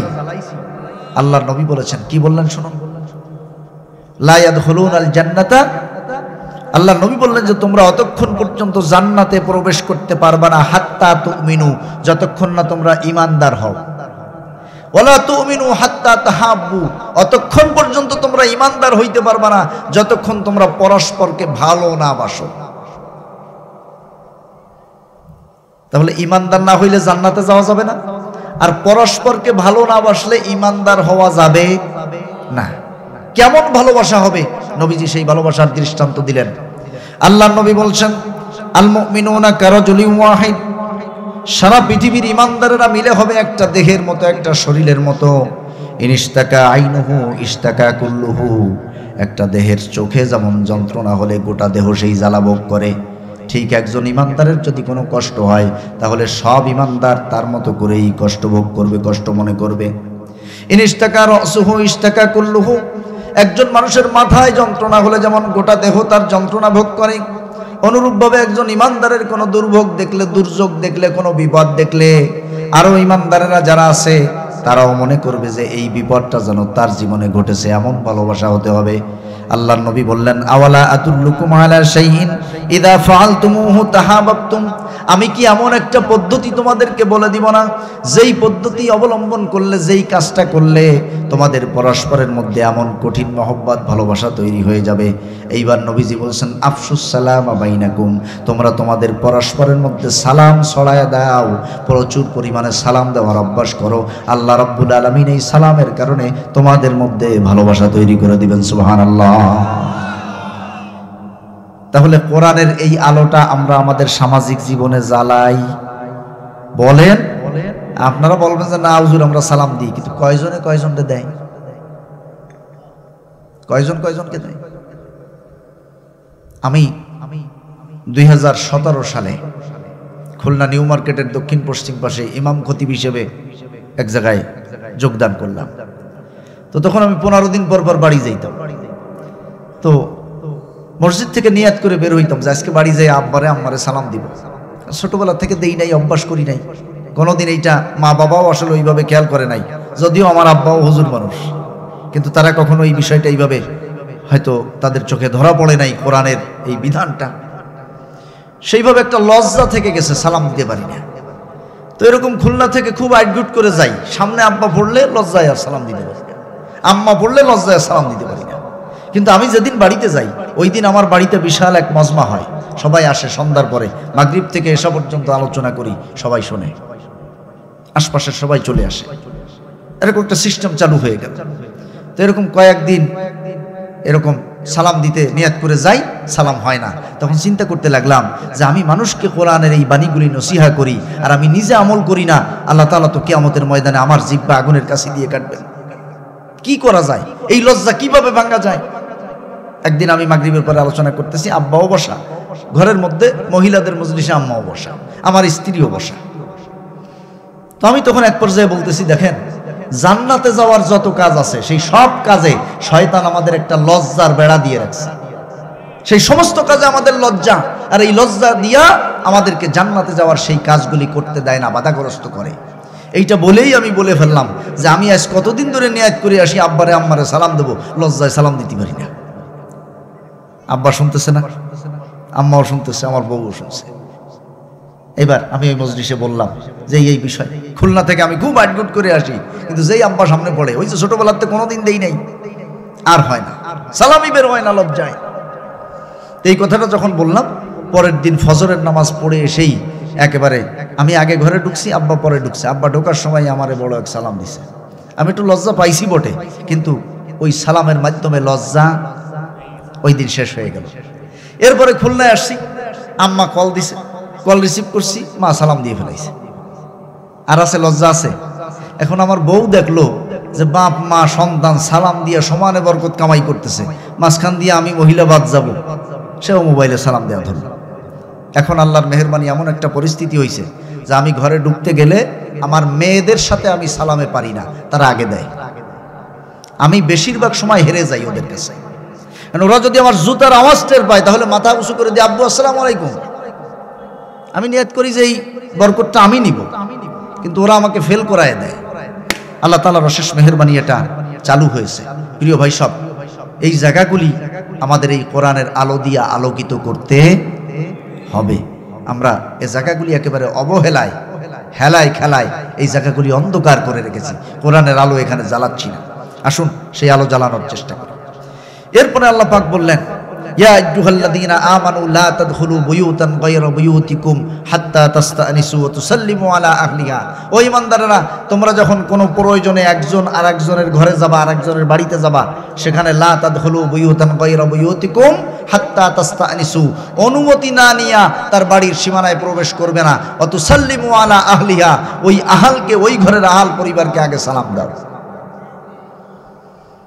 আমাদের সমাজের বেশিরভাগ মানুষের অভ্যাস হলো একেবারে ভিতরের দরজায় যাইয়া ভাবি যে জায়গায় বসা, একদম সেই জায়গায় ঢুইকে তারপরে জিজ্ঞেস করবে, ভাবি কি করো? কে বলছে আপনাকে? কেন ঢুকলেন? তার মানে আপনি ওখানে কোরআনের আলো নিজে তো জ্বালাইলেন না, আর জ্বালানোর কোনো পরিবেশও আপনি রাখলেন না, পরিবেশও ধ্বংস করে ফেলাইলেন। প্রিয় ভাই সব, আল্লাহ রাব্বুল আলামিন বললেন কোরআনের এই আলো জ্বালাও। এরপরে আমাদেরকে সামাজিক জীবনে আর একটা আলো কোরআন জ্বালায়া দিলেন। আল্লাহ পাক বললেন, ইযা দুআইতুম ফাদখুলু ফাইযা তাইমতুম ফান্তাশিরু ওয়ালা মুস্তানিসিনা লিহাদিস। তোমাদের কাউকে কেউ যদি দাওয়াত করে, হতে পারে কেউ একজন দাওয়াত করেছে, এই দাওয়াত যখন করবে তখন যেই ওয়াক্তে দাওয়াত, সেই সময়টাতে তার বাড়িতে উপস্থিত হয়ে, ফাইদা তাইমতুম, যখন তোমার খাওয়া দাওয়া হয়ে গেল তখন ফান্তাশিরু, এবার বের হয়ে যাও। ওয়ালা মুস্তানিসিনা লিহাদিস, খাওয়া হইছে এইবারে আর ঠ্যাং মেলাই দিয়া গাল গল্প জোড়াইয়া দিও না। আল্লাহ তাআলা সামাজিক সভ্যতা শিখাচ্ছেন, সমাজে আলো জ্বালাতে বলতেছেন, কোরআনের আলো। কারণ যেই বাড়িতে এই আয়োজন হইছে তাদের অনেক কাজ কামের ঝামেলা আছে। আজকে স্বাভাবিকত তাদের বাড়িতে একটু কাজ বেশি, কারণ তারা আমাদেরকে দাওয়াত দিছে, এখানে একটু বাড়তি কিছু কাজ কাম ঝামেলা আছে। তা আমি যদি এইখানে বসে আষাঢ়িয়ে গল্প দেই তাহলে তাদের অনেক ব্যাঘাত হবে না, অনেক ডিস্টার্ব বোধ করবে, বিরক্ত বোধ করবে, এরপরে আর দাওয়াত দেবে না। ইসলামের এই বিধানটা ধুয়ে যাবে সমাজ থেকে। এই জন্য আল্লাহ বললেন ফাইদা তাইমতুম ফান্তাশিরু, খাওয়া হয়ে গেছে বের হও। সে হয়তো সৌজন্যতাবোধের কারণে বলতেও পারে যে ভাই আর বসেন, পরে যায় না। তখন আমাকে বলতে হবে যে না ভাই আমার একটু ব্যস্ততা আছে। কেন? তাকে তার ঘরটা ফ্রি করে দিতে হবে, তার যে বাড়তি কাজগুলি আছে সেগুলি যেন সে স্বাচ্ছন্দ্যে শেষ করতে পারে। আমরা কি এই কোরআনের এই বিধানের কোনো আলো আমাদের সামাজিক জীবনে জ্বালাইছি? কোনোদিন জানারও চেষ্টা করি নাই। সেইগুলি জানানোর জন্যই এই তাফসির মাহফিলের আয়োজন। এখান থেকে যাওয়ার পরেও আমরা আগে যা ছিলাম তাই যদি থাকি তাহলে এই আয়োজন বৃথা, এই পয়সা কড়ি খরচ সব বৃথা হয়ে যাবে। প্রিয় ভাই সব আসুন কোরআনের এই আলো আমরা জ্বালানোর চেষ্টা করি। রব্বুল আলামিন আরেকটা বিধান দিলেন, ইয়া আইয়ুহাল্লাযীনা আমানু ইযা ক্বিলা লাকুম তাফাসসাহু ফিল মাজালিসি ফাফসাহু ইয়াফসাহিল্লাহু লাকুম। ঈমানদারেরা তোমরা যখন কোনো মজলিসে উপস্থিত হবা, তখন যদি পিছনে কোনো ভাইয়েরা আসলে তোমাদেরকে একটু জায়গা ছেড়ে দিতে বলা হয়, তাহলে তোমরা পিছনে তোমাদের সেই ভাইদের জন্য জায়গা ছেড়ে দাও। আল্লাহ রাব্বুল আলামিন খুশি হয়ে তোমাদের জন্য জান্নাতে জায়গা প্রশস্ত করে দিবে। একটা মজলিসে আরেকজন ইমানদার ভাইয়ের জন্য জায়গা ছেড়ে তাকে সহযোগিতা করতে হবে, এইটাও কোরআনের শেখানো একটা আলো। কিন্তু আমরা কি করি? যদি কোনো ভাই পিছনে এসে ভাই একটু সামনে আগে বসে, আগে আসতে পারো না, এটা কি কোরআনের বিধান হইল? এটা কি কোরআনের শিক্ষা হলো? না। সামনে জায়গা সই দাও, ওই ফাঁসতে যদি পারো না, সব মরণ এসে আমার এই জায়গায় ওঠে, এরকম হাজারো শব্দ ব্যবহার করি, অথচ এর একটাও কোরআনের বিধান না। এগুলি সব শয়তানের বিধান। কার বিধান? আর শয়তানের শেখানোর সমস্ত বিদ্যাই হলো অন্ধকার, আল্লাহর শেখানো সমস্ত বিদ্যা আলো। আল্লাহ তাআলা বলছেন সামাজিক জীবনের আরেকটা আলো হলো কৌলু লিন্নাসি হুসনা, মানুষের সাথে সুন্দর ভাষায় কথা বলো, মানুষকে গালাগালি অকথ্য ভাষা মানুষের সাথে ব্যবহার করো। প্রিয় ভাই সব, সামাজিক জীবনের আরেকটা আলো হলো শালীনতাপূর্ণ পোশাক পরিধান করা। আল্লাহ রাব্বুল আলামিন কোরআনে বলছেন, ইয়া বানি আদম ক্বাদ আনজালনা আলাইকুম লিবাসান ইউয়ারি সাওআতিকুম ওয়া রিশা। ও আদম সন্তানেরা, তোমাদের জন্য আমি পোশাক অবতীর্ণ করেছি। পোশাক, তোমরা এমন পোশাক পরিধান করবে যাতে তোমাদের লজ্জাস্থান ঢাকা থাকে, যেন বোঝা না যায়। আজকে এমন অত্যাধুনিক বোরকা বের করেছে শয়তানি বুদ্ধি দিয়া, যেই বোরকা পরার পরে ওই মানুষটার প্রতি আরো আকর্ষণ বেশি বেড়ে যায়। কথা বলেন ঠিক কিনা? এমন বোরকাও পরা জায়েজ নাই। পোশাকটা এমন ঢিলে ঢালা হতে হবে, শরীরের অঙ্গ প্রত্যঙ্গের অবয়বটা যেন একেবারে প্রকাশ না পেয়ে যায়। এইটা হলো লিবাসুত তাকওয়া, আত্মরক্ষার পোশাক। আল্লাহ পাক এই পোশাকের শালীনতা দিলেন, আর শয়তান আমাদেরকে বুদ্ধি দিল, খবরদার খবরদার, আল্লাহর দেওয়া এই পোশাক পরিধান করা যাবে না, তাহলে তোমাদের সামাজিক জীবন আলোকিত হয়ে যাবে। এই সামাজিক জীবনটা অন্ধকার করার জন্য শয়তান আমাদের পোশাকের মধ্যে অশালীন বুদ্ধি দিয়া যত সব অশালীন পোশাকের প্রচলন করেছে শয়তান, যত সব অশালীন পোশাকের প্রচলন সব শয়তানের বুদ্ধিতে হয়েছে। এই শয়তান যে শুধু জিন শয়তান তা না, এর মধ্যে জিন শয়তানও আছে, মানুষ শয়তানও আছে। মিনাল জিন্নাতি ওয়ান নাস, জিন এবং মানুষ দুই প্রকারের শয়তানের সহযোগিতায় এই অপকর্মগুলি হয়েছে। আল্লাহ তাআলা তো কোরআনে বলছেন, ওয়া ইন্নাশ শায়াতিনা লা ইউহুনা ইলা আউলিয়াইহিম, জিন শয়তানেরা তাদের বন্ধু মানুষ শয়তানদেরকে ওহী করে, গোপনে কান পরামর্শ দেয়, বুদ্ধি জাগায় দেয় পেটের মধ্যে, যে এইটা কর, এই আকাম কর। বুদ্ধি জাগায় দেয় যে ওই যে কি পোশাক, মাঝখানে একটা খুব ভারতীয় ওই যে চ্যানেল ট্যানেল যখন চলতো, তখন ওই যে পাখি ড্রেস টেরেস কি এই সমস্ত ড্রেসে অনেক জায়গায় আত্মহত্যা হয়েছে না, এই ড্রেস কিনে দেয় নাই, সেই কারণে আত্মহত্যা করেছে। এই বুদ্ধিগুলো শয়তান ওহী করে তার মানুষ শয়তান বন্ধুদেরকে। প্রিয় ভাই সব, পোশাকের শালীনতা আনতে হবে। এই পোশাকের শালীনতা যদি আমরা আনতে না পারি, আল্লাহর নবী আমাদের এই যুগের ব্যাপারে খুব কঠিন একটা কথা বলেছেন, লা ইয়াতিয়ান্না আলান নাসি জামানুন ইয়াজতামিউনা ফিল মাসাজিদি ওয়া ইউসাল্লুনা মা ফীহিম মুমিন। নবীজি বললেন, এমন একটা সময় আসবে, এমন একটা জামানা আসবে যখন মানুষেরা মসজিদে যাবে, নামাজও পড়বে, কিন্তু সেই নামাজিদের মধ্যে ঈমানদার খুঁজে পাওয়া যাবে না। চারটি অপরাধের কথা বললেন, ইস্তাহিল্লুনাল হিরা ওয়াল হারির ওয়াল খামর ওয়াল মাআজিফ। নবীজি বললেন তাদের মধ্যে 4টা অপরাধ থাকবে, এই 4টা অপরাধের কারণে নামাজি হয়েও সে ইমানদার থাকবে না, বেঈমান হয়ে যাবে। তার মধ্যে একটা হলো বেপরদা, জেনা ব্যভিচারকে তারা হালাল করে নিবে একেবারে হালালের মতো। আর একটা হলো হারির পোশাকের অশালীনতা, আর একটা হলো খমরু মাদকতা, মাদক আছে না, মাদক, মদ গাঁজা, তারপরে কি আছে বাবা চাচা মামু খালু, এখন তো কত কিছু খায়, আধুনিক খাবার আইছে, বাপরেও খায়। ইয়াবা ওইটা বাবা কয় আর কি সংক্ষেপে, তো ওই বাবারে পাইলে বাবারে খায়, আর ওই বাবারে যদি কিনতে না পারে তাহলে পয়সার জন্য এই বাবারে খায়, হয় টাকা দিবি নয় তোরে খাবো। 2011 সালে পত্রিকা পড়তে গিয়ে আমি হতভম্ব হইলাম। 11 সালের কথা, ওই 1 বছরে ভারত বাংলাদেশের কাছে 4000 কোটি টাকার ফেন্সিডিল বিক্রি করেছে।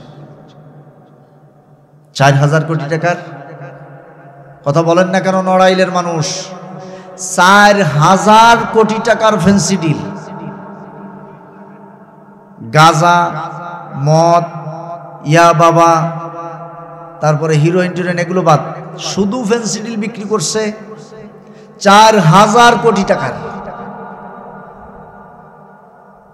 এটা তো আমাদের জন্য আনন্দের যে আমাদের যুবকেরা, আমাদের কিছু বয়স্ক লোকেরাও তার সাথে আছে, এরা 1 বছরে 4000 কোটি টাকার ফেন্সিডিল খাইয়া হজম করতে পারছে।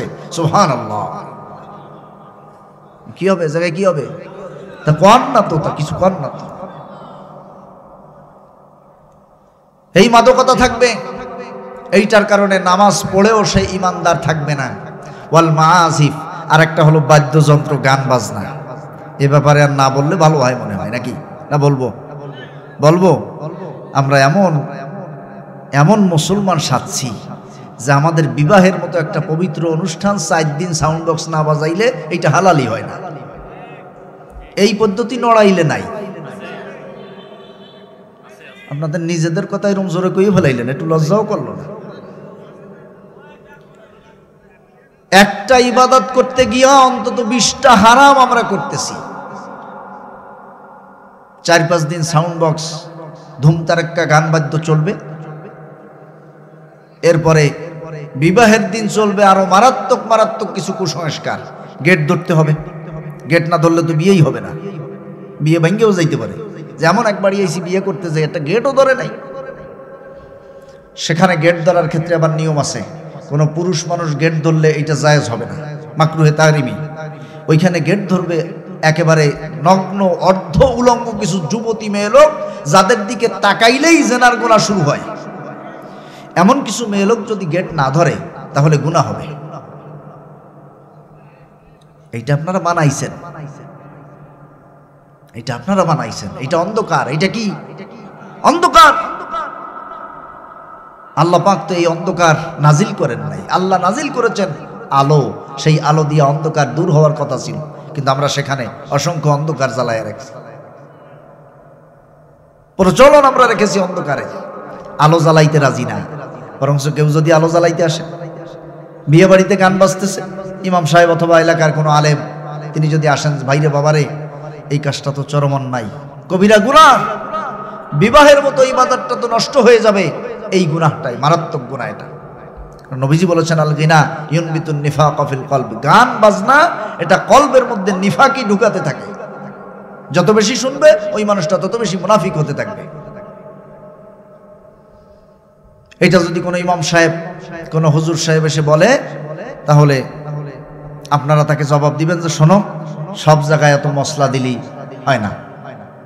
মাশাআল্লাহ, মুরব্বী আমার আর একটা অজুহাত দিয়ে সহযোগিতা করবেন, সেখানে আরো একটা অজুহাত আপনারা দিবেন, ছেলে পেলে শোনে না। আপনাদের ছেলে পেলে আইছে কোথা থেকে? ওগুলো আপনারা মানুষ করেন নাই, তা শোনে না কেন? শোনে না কেন সে কথা কি কব? আপনারা তো রাগ করে সবাই চলে যাবেন না, হ্যাঁ? আল্লাহ পাক শয়তানকে বললেন, ওয়াস্তাফসিজ মান ইসতাতা মিনহুম বিসাউতিক ওয়া আজলিব আলাইহিম বিখাইলিক ওয়া রাজিলিক ওয়া শারিকহুম ফিল আমওয়ালি ওয়াল আওলাদ।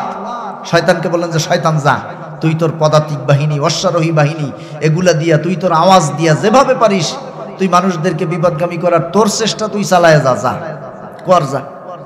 ওয়াশারিকহুম ফিল আমওয়ালি ওয়াল আওলাদ, এবং মানুষের সম্পদ আর সন্তানে তুই ভাগ বসা। কিসে কিসে? ফিল আমওয়ালি ওয়াল আওলাদি, মানুষের মাল সম্পদে আর মানুষের সন্তানে ভাগ বসা। এইবার শয়তান আমাদের সম্পদে ভাগ বসাইছে কেমনে কব? আমরা জমি কিনছি 3 কাঠা, আইল ঠেলে বানাইছি 3.25 কাঠা, তাহলে ওর মাল তো সলিড আছে নাকি? হ্যাঁ, আমি ব্যবসায়ী, আমার কাছে একজন ক্রেতা আসছে, ডাল চাইছে 1 কেজি, আমি পালা পড়িয়ানের মধ্যে এমন কারুকাজ করে দিছি পাইছে 900 গ্রাম। কথা বলেন? শয়তান আমাদের মালের শরিক হয়ে গেল, আমাদের মালটা হারাম করলো, মানে শয়তান এই মালে শরিক হলো। আর সন্তানের শরিক হইলো কিভাবে? আমরা যে বিয়ে শাদী করলাম, তা করলাম একেবারে ইসলাম সে জায়গা থেকে ধুয়ে ফেলাই দিয়ে তারপরে করলাম। গান বাদ্য বাজাইলাম, গেট ছাড়ানোর সময় সেখানে কিছু জেনাবা বিচার করলাম। এরপরে এই বর বাবাজি যাকে আজকে বিবাহ দিতে নিয়েছি, ওই বেটার খাওয়া যখন শেষ হয়েছে, তখন ওই বেটা তোর ওই দিন হাত ধুইতে পারবে না। আজকে অন্তত আমার এই বোনার হাত কসলাবে 2টা এমন যুবতী মেয়ে যাদের সাথে তার দেখা করাও হারাম, অথচ এই ছেলেটা আজকে শরীয়ত সম্মতভাবে যাকে বিবাহ করলো, সেই হালাল স্ত্রীর সাথে এখনো তার দেখাও হয় নাই। তার আগে আপনার সমাজ এমন কলুষতাপূর্ণ ব্যবস্থা করে রাখছে যে সেই হালালটার সাথে দেখা হওয়ার আগে হারামগুলোর সাথে হাত কসলাইয়া কিছু জিনার গুনাহ নিয়ে তারপরে হালালটার কাছে যাবে। আচ্ছা, এই পদ্ধতিতে যদি একটা সংসার শুরু হয়, ওই সংসারে যে সন্তান আসবে, ওয়াশারিকহুম ফিল আমওয়ালি ওয়াল আওলাদ, ওই যে আওলাদ আসবে, ওই আওলাদের মধ্যে শয়তানও ভাগ ঢুকে যায়। তো শয়তান আর আপনি বাগে যদি আওলাদ বানান, তা সে আওলাদ কি খালি আপনার কথা শুনবে? রাগ করতেছেন নাকি আমার পরে? হ্যাঁ, আমি অনেক দূর থেকে আইছি, পিরোজপুর বাড়ি। আপনারা যদি রাগ করেন তা আমি তো এখান বেরোই যেতে পারবো না। রাগ করেন না, এ জায়গাগুলো সংশোধন করেন, কোরআনের আলো জ্বালান। প্রিয় ভাই সব, এই অশ্লীলতা যদি এভাবে প্রকাশ্যে চলতে থাকে, তাহলে কি কঠিন পরিস্থিতি হতে পারে। পৃথিবীতে অনেক দৃষ্টান্ত আছে, সব বলতে পারবো না, একটা ঘটনা শোনাই। হযরত ঈসা আলাইহিস সালাম তার জন্মের 2000 বছর আগে পম্পেই নগরী নামক একটা নগরীর জন্ম হয়েছিল, এবং ঈসা আলাইহিস সালাম পৃথিবী থেকে চলে যাওয়ার 179 বছর পরে সেই নগরীটা ধ্বংস হয়েছে। কি কারণে ধ্বংস হলো? আজ থেকে 30-35 বছর আগে সেই পম্পেই নগরী মাটি খনন কাজ করতে গিয়া পম্পেই নগরীর বিভিন্ন স্মৃতি মানুষের সামনে চলে আসলো। তখন দেখা গেল পাথরে তারা উলঙ্গ কিছু ছবি আঁকাতো। এইটার একটা প্রচলন ছিল প্রচুরভাবে সেই পম্পেই নগরীতে।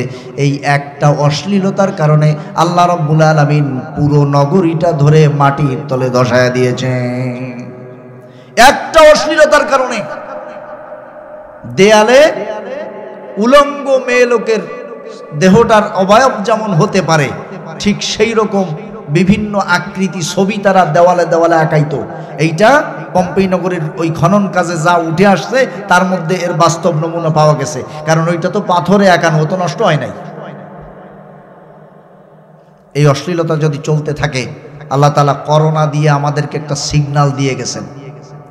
করোনা দিয়ে সিগন্যাল দিছেন, নাড়া দিছেন। কারণ আল্লাহ তাআলার নিয়ম হলো তিনি একযোগে প্রথমেই বড় কোনো বালা দিয়া পৃথিবীর মানুষকে ধ্বংস করেন না, এটা আল্লাহর নিয়ম। আল্লাহ রাব্বুল আলামিন বলছেন, ওয়ালানুযীকান্নাহুম মিনাল আযাবিল আদনা দুনাল আযাবিল আকবারি লাআল্লাহুম ইয়ারজিউন। আমি কখনো পৃথিবীর কোনো জনপদকে একসঙ্গে বড় আযাব দিয়া ধ্বংস করি না। আযাবিল আদনা, আগে আদনা আদনা ছোট ছোট কিছু আযাব দেই, লাআল্লাহুম ইয়ারজিউন, যাতে তারা আমার পথে ফিরে আসে, যাতে তাদের হুঁশ ফেরে। কিন্তু আমরা বাস্তবে দেখলাম করোনা যখন আসলো তখন মানুষেরা হুড় মুড়াইয়া মসজিদে দৌড়াইলো, উজু আছে কিনা তা দেখার সময় নাই, খালি নামাজে যায়। কিছুদিন যাওয়ার পরে যখন দেখলো করোনা তো আর বাংলাদেশে ঢোকে না, এদিক দিয়ে সেদিক দিয়ে চলে গেছে, তখন চিন্তা করলো যে আমি ফাও মসজিদের সময় নষ্ট না করিয়া যাইয়া 2 গেম টাস খেলাই, তাতে আমার কিছু কাজে আসবে। কথা বলেন ঠিক কিনা? আল্লাহ পাকের সঙ্গে একটা তামাশাপূর্ণ আচরণ করা হলো। ঠিক এই ধরনের আচরণ করেছিল মুসা আলাইহিস সালামের উম্মত। মুসা আলাইহিস সালামের ওই জনপদের লোকেরা, ফেরাউনের অধিবাসী ফেরাউনের লোকেরা, ফেরাউনের যেই জনগোষ্ঠী জনশক্তি, তারা এই ধরনের আচরণ আল্লাহ পাকের সঙ্গে করেছিল। আল্লাহ তাআলা ধাপে ধাপে তাদেরকে এক একটা আযাব দিতে লাগলেন। আর যেই না কোনো আযাব আসে, ওয়ালাম্মা ওয়াকা আলাইহিমুর রিজস, যেই কোনো আযাব আসে তখন তারা গিয়া ক্বালু ইয়া মূসা দু'ু লানা রাব্বাক, তখন মুসা আলাইহিস সালামের কাছে গিয়ে বলে, ও মুসা, একটু তোমার রবের কাছে দোয়া করে একটু সরাইতে কও। এই আযাবটা যদি আল্লাহ সরায়, লানুমিনান্না লাকা, তাহলে আমরা তোমার উপরে ঈমান আনব। আল্লাহ পাক বলছেন, ফালাম্মা কাশাফনা আনহুমুর রিজসা ইলা আজালিন হুম বালিগু ইযা হুম ইয়ানকুসুন, যখনই আমার নবী দোয়া করে আর ওরা ভালো হওয়ার স্বীকৃতি দেয়, আমার নবী দোয়া করার সঙ্গে সঙ্গে সেই আযাব আমি সরায় নিয়ে যাই। আর যেই আযাব সরায় নিয়ে যাই, সেই দেখা যায় ওদের চরিত্রের কোনো পরিবর্তন হয় নাই। আমরা ঠিক সেই ফেরাউনের জাতির মতো একটা বিশাল জনগোষ্ঠী পাইলাম, যারা করোনার সময় ফেরাউনদের মতো এরকম একটা নাটক করলো ঈমানের। এই নাটক করে টরে কয়দিন পরে আবার যখন দেখলো করোনা নাই, তখন আবার এই ফেরাউনের জাতির মতো একই আচরণ আল্লাহর সঙ্গে তারা করেছে। কথা বলেন ঠিক কিনা? এইভাবে করলে কিন্তু বাঁচা যাবে না। আল্লাহ পাক বলছেন, আওয়ালা ইয়ারাউনা আন্নাহুম ইফতানুনা ফি কুল্লি আমিন মাররাতান আও মাররাতাইন, তোমাদের তো প্রত্যেক বছর দুই একটা দুর্যোগ দুর্ভোগ আমি তোমাদের উপরে দেই, তোমাদেরকে সতর্ক করতে চাই, কিন্তু তোমরা তো সতর্ক হও না, তোমাদের জীবন তো পরিবর্তন হয় না, তোমরা তো তোমাদের জীবনের সব জায়গায় কোরআনের আলো জ্বালাও। কথা বলেন। এইভাবে চলতে লাগলে এক সময় আল্লাহ তাআলা অসন্তুষ্ট হয়ে যে বড় গজব দিয়ে সব একবারে ধ্বংস করবেন না, তার কোনো গ্যারান্টি আছে? কোনো গ্যারান্টি আছে? তাহলে আমাদেরকে কি করতে হবে? কোরআনের আলো জ্বালাই আমাদের জীবনকে পরিবর্তন করতে হবে। আল্লাহ তাআলা আমাদের গুনাহের কারণে যতটুকু অসন্তুষ্ট হয়েছিলেন, তা যেন আল্লাহ সব মাফ করে দিয়া আল্লাহ যেন আমাদের উপরে সন্তুষ্ট হয়ে যান। সেই জন্য আল্লাহ তাআলা কোরআনের যত আলো, যত বিধান আমাদেরকে দিয়েছেন, সেই সমস্ত আলোটুকু জ্বালায়া আমাদের সেই পরকালীন পুলসিরাত পার হওয়ার লাইটটা ফুল চার্জ দিয়ে রাখতে হবে। প্রিয় ভাই সব, এই আলো জ্বালাতে গিয়া আল্লাহ রাব্বুল আলামিন সামাজিক কিছু বিধিবিধান, কিছু দিক নির্দেশনা আমাদেরকে দিলেন। আল্লাহ পাক বললেন, ইয়া আইয়ুহাল্লাযীনা আমানু ইজতানিবু কাসীরাম মিনাজ-যন ইন্না বা'দাজ-যন্নি ইসমুন ওয়া লা তাজাসসাসু ওয়া লা ইয়াগতাব বা'দুকুম বা'দান আইয়ুহিব্বু আহাদুকুম আন ইয়াকুলা লাহমা আখিহি মাইতান ফাকারিহতুমু। আল্লাহ পাক বলছেন, হে ঈমানদারেরা, তোমরা একজন আরেকজনের পিছনে গীবত করো না।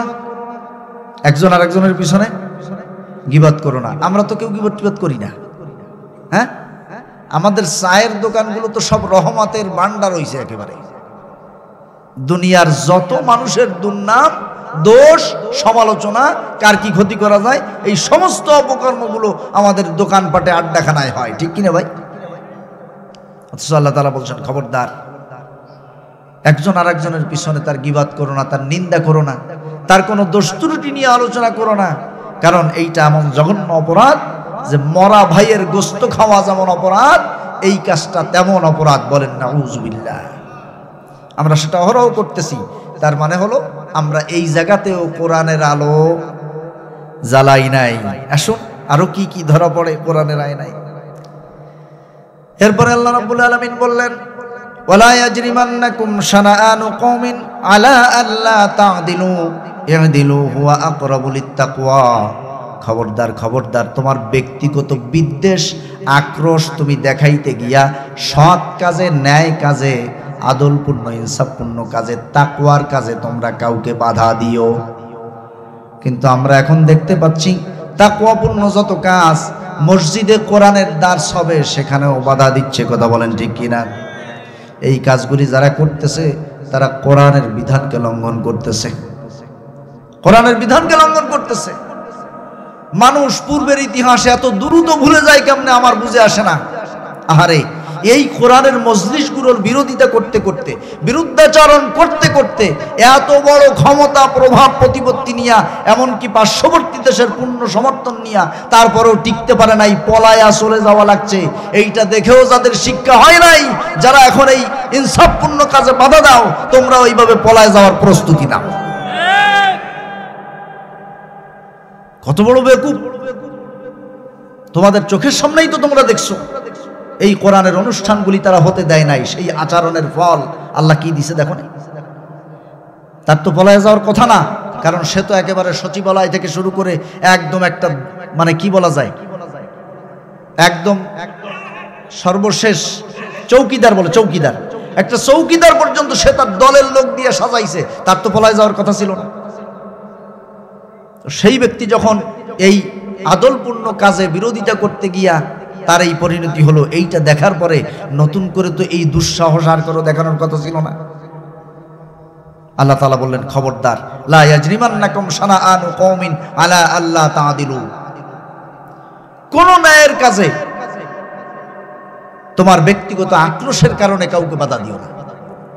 দিলু, বরং তুমি পারলে সেই ন্যায়পূর্ণ কাজে, ভালো কাজে তুমি পারলে আরো সহযোগিতা করো। হুয়া আকরাবুল লিত্তাকওয়া, এটাই তোমাকে তাকওয়ার কাছাকাছি নিয়ে যাবে। প্রিয় ভাই সব, সামাজিক জীবনের আরেকটা আলো হলো আল্লাহ রাব্বুল আলামিন বলছেন, ইন্নামাল মুমিনুনা ইখওয়াতুন ফাআসলিহু বাইনা আখাওয়াইকুম ওয়াত্তাকুল্লাহা লাআল্লাকুম তুরহামুন। ইন্নামাল মুমিনুনা ইখওয়া, ঈমানদারেরা হলো ভাই ভাই। আসলিহু বাইনা আখাওয়াইকুম, তোমাদের কোন ঈমানদার ভাইদের মধ্যে যদি দ্বন্দ্ব হয়, গ্যাঞ্জাম হয়, তাহলে তোমরা তাদের মধ্যে ইসলাহ করে দাও, মীমাংসা করে দাও। আমরা কি মীমাংসা করি নাকি খোসা দিয়ে আরো আগুন জ্বালাই? কারণটা কি? কোরআনের আলো নাই, কোরআনের আলো নাই। কোরআনের আলো থাকলে আমরা আগুন জ্বালাইতে পারতাম না, বরং আমরা আগুন নিভাইতাম, আমরা ইসলাহ করতাম, সংশোধন করে দিতাম, মীমাংসা করে দিতাম। কারণ আল্লাহ বলছেন মীমাংসা করতে, আর আমরা আরো খোসা দিয়ে লাগাই দেই, জ্বালাই দেই। আল্লাহ তাআলা যা বলেছেন তার উল্টা। আল্লাহ যা বলছেন তার উল্টাটা করা কার কাজ বলেন তো? শয়তানের কাজ। আল্লাহ যে পদ্ধতি দিয়েছেন, যে বিধান দিয়েছেন, তার পাল্টা একটা বিধান খাড়া করা। লা আমুরান্নাহুম ফালা ইউগাইয়িরুন্না খালকাল্লাহ, আল্লাহ কোরআনে বলেছেন যে আমার সৃষ্টির বিপরীত কিছু একটা দাঁড় করানো, এটা হলো শয়তানের কাজ। তো শয়তানের কাজটা আমি করব কেন? ওটা শয়তান করুক, আমি তো করব আমার আল্লাহ পাক যেটা বলেছেন সেইটা। আমার আল্লাহ যাতে সন্তুষ্ট হয় সেই কাজ করব। যে কাজ করলে আমার ফুলসিরাত পার হওয়ার লাইটে ফুল চার্জ হয় সেই কাজ করব। কেন আমরা উল্টাটা করতেছি? প্রিয় ভাই সব, আল্লাহ রাব্বুল আলামিন আমাদেরকে বললেন যে তোমরা ঈমানদারদের মধ্যে দ্বন্দ্ব ফাসাদ হলে মীমাংসা করে দাও, তাদের মধ্যে জ্ঞানজাম বাধায়া দিও না। এরপরে সামাজিক জীবনের আলো, কোরআন সুন্নাহর আলো হলো কোনো মানুষ যদি অসুস্থ হয় তাকে দেখতে যাওয়া, তার কাছে যাওয়া। আমরা যাই, হ্যাঁ বলে যাই কোথায়? একান্ত ঠেকা, মানে এই আত্মীয়র এইখানে দেখতে না গেলে আত্মীয়তা নিয়ে একটা ঝামেলা হবে, ডিস্টার্ব হবে, এখন যাওয়া লাগে, না যাই উপায় নাই। ওইভাবে গেলে কি সুন্নাত আদায় হইল? ইসলামী বিধান অনুযায়ী হলো? কোরআনের আলো, কোরআন সুন্নাহর আলো জ্বালানো হইল? হইল না। নবীজি রোগীর কাছে যাইতেন, গিয়া বলতেন লা বাসা তাহুরুন ইনশাআল্লাহ, বলতেন যে তুমি যে কষ্ট পাচ্ছ রোগে, অসুস্থতায়, এই কষ্টে কোনো ক্ষতি হবে না, বরং আল্লাহ পাক তোমাকে গুনাহমুক্ত করে এর জন্য আরো পবিত্র করবেন। এইভাবে তাকে উৎসাহ দিতেন। রোগীকে উৎসাহ দিবেন, কারণ একজন মানুষ যখন অসুস্থ হয় তখন তার কাছে কেউ যাইতে চায় না, এই কারণে সে আরো বেশি দুশ্চিন্তাগ্রস্ত হয়ে সে আরো বেশি অসুস্থতা অনুভব করতে থাকে। আমার এক মুসল্লি তেরোখাদায় বাড়ি, উনি গ্রামীণ ফোনের খুব বড় একটা পোস্টে আছে আর কি এখন। তো ওই ব্যক্তি নিয়মিত নামাজি।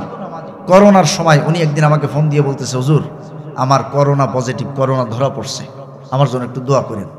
তা আমি আর কিছু না বলে ফোনটা কেটে দিয়ে, আমার কাছে একটা হোমিওপ্যাথি ওষুধ ছিল, করোনা আসার সাথেই আমি নিয়ে রাখছিলাম। এইটা যে কোনো ভাইরাসকে ধ্বংস করতে খুব কাজ করে। তা আমি ওইটা নিজে খাইতাম, আর কেউ অসুস্থ হয়েছে শুনলে তারা খাওয়াইতাম। তা আমি ওই ওষুধটা পকেটে করে নিয়ে আমি তার বাসায় গেছি, যাই বলছি দরজা খোলেন। এখন সে দরজা খুলবে না। আমি বললাম যাই মিয়া দরজা খোলেন। পরে খুলছে, খুইলে দূরে সরিয়ে দাঁড়াইছে। তা আমি ঘরের মধ্যে ঢুইকে থাপা দিয়ে ধরছি, কই হুজুর আমার শুয়েন না, আমার করোনা হয়েছে। এদিকে টান দিছি, নিয়ে ওনার পাশে রুমে বসাইছি, কাছে বসে, এখানে বসেন। আমি বলছি যে আমি কেন আসছি জানেন? আমি আসছি এই জন্য যে মরণ যদি থাকে, আল্লাহর ফয়সালা যদি হয়, মরণ হবে, এতে আমার কোনো আপত্তি নাই। কিন্তু আমি আসছি এই জন্য যে আপনি যেন ভয় পেয়ে মরে না যান, আপনি জানো ভয় পেয়ে মরে না যান, এই জন্য আসছি। পকেট থেকে ওষুধটা বের করে দিলাম, এইটা সকালে দুপুরে 3 বার নিয়ম করে খাবেন, আর ঘন ঘন একটু গরম পানি খাবেন, বেশি বেশি আল্লাহ পাকের তাসবিহ করবেন, ইস্তেগফার করবেন। আর যে কয়দিন করোনা না সারে এই কয়দিন অন্য সময়ের চাইতে তুলনামূলক বেশি দান করবেন, সদকা করবেন। আমার এই কাজগুলি আপনি করবেন, এইটা আপনারা আমি বাতলাই দেওয়ার জন্য আসছি। আর আমি যে এসে আপনারা এই যে ধরছি, এতে আপনার কিছুটা ভয় কমছে। কোন কমে নাই? কয় হয় হুজুর কমছে। আমি বললাম যে আমি আসছি আপনাকে এই বুঝ দেওয়ার জন্য, যে আপনি যেন ভয় পেয়ে মরে না যান যে আমার করোনা হয়েছে। আল্লাহ তাআলার অশেষ মেহেরবানি, তিনি এখনো পূর্ণ সুস্থ সবল অবস্থায় বেঁচে আছেন। এবছর হজও করতে গিয়েছিলেন।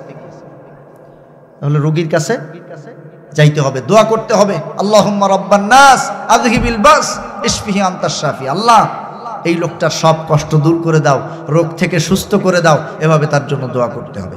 আবার তার কাছ থেকে বিদায় নেওয়ার সময় তার কাছে দোয়া চাইতে হবে। নবী করিম সাল্লাল্লাহু আলাইহি ওয়াসাল্লাম একজন রোগীর কাছে গেলেন, তার জন্য দোয়া করলেন, সান্ত্বনা দিলেন। চলে আসার সময় তার কাছে দোয়া চাইলেন। বের হয়ে আসার পরে সাহাবায়ে কেরাম জিজ্ঞাসা করলেন, ইয়া রাসূলুল্লাহ, রোগীর জন্য তো দোয়া করা দরকার, তা আপনি আবার রোগীর কাছে দোয়া চাইলেন কেন? আল্লাহর নবী বললেন, শোনো, এই মানুষটা যতক্ষণ ধরে অসুস্থ হয়ে আছে, অন্তত এতটুকু সময় সে কোনো গুনাহের কাজ করতে পারে নাই। এতটুকু সময় সে বেশি বেশি আল্লাহ পাককে ডেকেছে, বিভিন্ন দোয়া দুরূদ পড়ছে। সুতরাং এই সময়টা তার দোয়া কবুল হওয়ার একটা মোক্ষম সময়। একদিকে রোগের কারণে সে কোনো গুনাহ করতে পারতেছে না, আর একদিকে সে বেশি বেশি আল্লাহর তাসবিহ করতেছে, ইস্তেগফার করতেছে, অন্য সময়ের চাইতে বেশি বেশি আল্লাহকে ডাকতেছে। এই জন্য আমি তার কাছে দোয়া চাইছি, এখন তার দোয়া কবুল হওয়ার মতো একটা সময়, এই জন্য আমি তার কাছে দোয়া চাইলাম। সুতরাং আমরা রোগীর কাছে যাব, তাকে সান্ত্বনা দিব, তার জন্য দোয়া করব। আবার আমরা যখন ফিরে আসব, তখন আমি আমার নিজের জন্য তার কাছে দোয়া চাইব। এইটা হলো কোরআন সুন্নাহর আলো। তবে এই ক্ষেত্রে আবার নবীজি নিষেধ করেছেন, খবরদার, লা তাউদু শুরবাল খামরা ইদা মারিদু, কোন মাদকাসক্ত ব্যক্তি যদি অসুস্থ হয় তাকে দেখতে যাবা না। আল্লাহ নবী নিষেধ করেছেন, কোন নেশাখোর যদি অসুস্থ হয় তাকে দেখতে যাওয়া যাবে না। এই হাদিসটা আমি জানছি অনেক পরে, কিন্তু এই হাদিস জানার আগে আমার জীবনে এরকম একটা ঘটনা ঘটে গেছে। আমার এক আত্মীয়, আমি জানি সে গোপনে নেশা করে, একটু দূরের আত্মীয়, এই জন্য কিছু কইতেও সাহস পাই না। যদি আমার বলে বসে যে তুমি কেডা, খাই আমার পয়সা দিয়ে আমি খাই, তোমার সমস্যা, বললে তো আর কোনো জবাব নাই। এই জন্য অতটা আপন না যে আমি কোনো দাবি নিয়ে তারে কিছু বলবো। তো যাই হোক, এই লোকটা হঠাৎ করে শুনলাম যে তার ভিতরের সব নষ্ট হয়ে গেছে, এ হসপিটাল ও হসপিটাল দৌড়াদৌড়ি হচ্ছে, ডাক্তাররা বলতেছে এর কোনো চিকিৎসা নাই, এইভাবে যতক্ষণ বাঁচে। সবাই দেখতে গেছে, শুধু আমি যাইনি। তখন কিন্তু আমি এই হাদিস জানতাম না, কিন্তু আমি যাই নাই এই জন্য যে আমার কমন সেন্সে আমার হিসাবে যেটা আসলো সেটা হলো যে এই লোকটা নেশা করে সে তার শরীরের উপরে জুলুম করে আল্লাহর দেওয়া সুস্থ যন্ত্রপাতিগুলো সে নিজে নষ্ট করছে। এই যন্ত্রগুলো আল্লাহ পাক আমাদেরকে দিয়েছেন বিনা পয়সায়, কিনে আনি নাই। তো এটা তো নষ্ট করার কোনো অধিকার আমার নাই, কোনো ইখতিয়ার নাই, কোনো অনুমতি নাই, এটা নষ্ট করতে পারি না আমি। কারণ এর একটা যন্ত্র নষ্ট হলে, একটা কিডনি নষ্ট হলে পৃথিবীর থেকে কিনে লাগাইতে গেলে তার যে দুর্ভোগ, সেটা যে না পাইছে সে বুঝবে না। একটা চোখ নষ্ট হলে পৃথিবীর বাজার থেকে কিনে লাগানো অসম্ভব, কেউ বিক্রি করতে চায় না তার চোখ। তাহলে আল্লাহর দেওয়া এত বড় নিয়ামতপূর্ণ জিনিসগুলো সে কেন এই খারাপ জিনিস খেয়ে খেয়ে নষ্ট করলো? আমি যাই নাই সেই রাগে, আমি মূলত এই হাদিস তখন পড়ি নাই, আমার সামনে পড়ে নাই। তো একদিন আমার স্ত্রী আমাকে বলতেছে, সবাই গেল দেখতে, খালি হুজুর গেল না, কথাটা কেমন হবে? আমি বললাম যে কথা কেমন হবে, সমাজের মানুষ কি বলবে, আমি এইগুলোর হিসাব একটু কম করি। আমি হিসাব করি আমার আল্লাহ পাকের হিসাব। যেহেতু সে আমার জানা মতো সে নেশা করছিল, সে নিজেই তার শরীরটাকে নষ্ট করছে, সুতরাং সে নিজে যেহেতু নিজের হাতে নিজের এই যন্ত্রপাতিগুলো নষ্ট করছে, সেই নষ্ট শরীর আমি দেখতে যাব না। পরক্ষণে যখন এই হাদিস আমার সামনে পড়লো, তখন আমার মধ্যে কিছুটা আত্মতৃপ্তি কাজ করলো যে না, আমার নবীও তো নিষেধ করছেন, তাইলে আমার অজান্তেই একটা সুন্নাহর উপরে আমল হয়ে গেছে। প্রিয় ভাই সব, এভাবে করে আমাদের জীবনের প্রত্যেকটা জায়গায় কোরআন সুন্নাহর আলো জ্বালাইতে হবে। তা আমরা আজকে যে কয়টার কথা শুনলাম, এই কয়টা কি আমরা অন্তত জ্বালাইতে রাজি আছি? আল্লাহ যেন আমাদের আজকের এই আলোচনার প্রত্যেকটা পয়েন্ট, আমাদের সংসার জীবন থেকে শুরু করে সংসদ ভবন পর্যন্ত যে সব জায়গায় জ্বালানো দরকার, সব জায়গায় যেন আমরা কোরআন সুন্নাহর এই আলো জ্বালাইয়া ব্যাটারিতে পরিপূর্ণ চার্জ দিতে পারি, যাতে পুলসিরাতে ওঠার আগে আমাদের লাইট নিভে না যায়, আল্লাহ যেন সেই তৌফিক আমাদেরকে দান করেন, বলুন আমিন।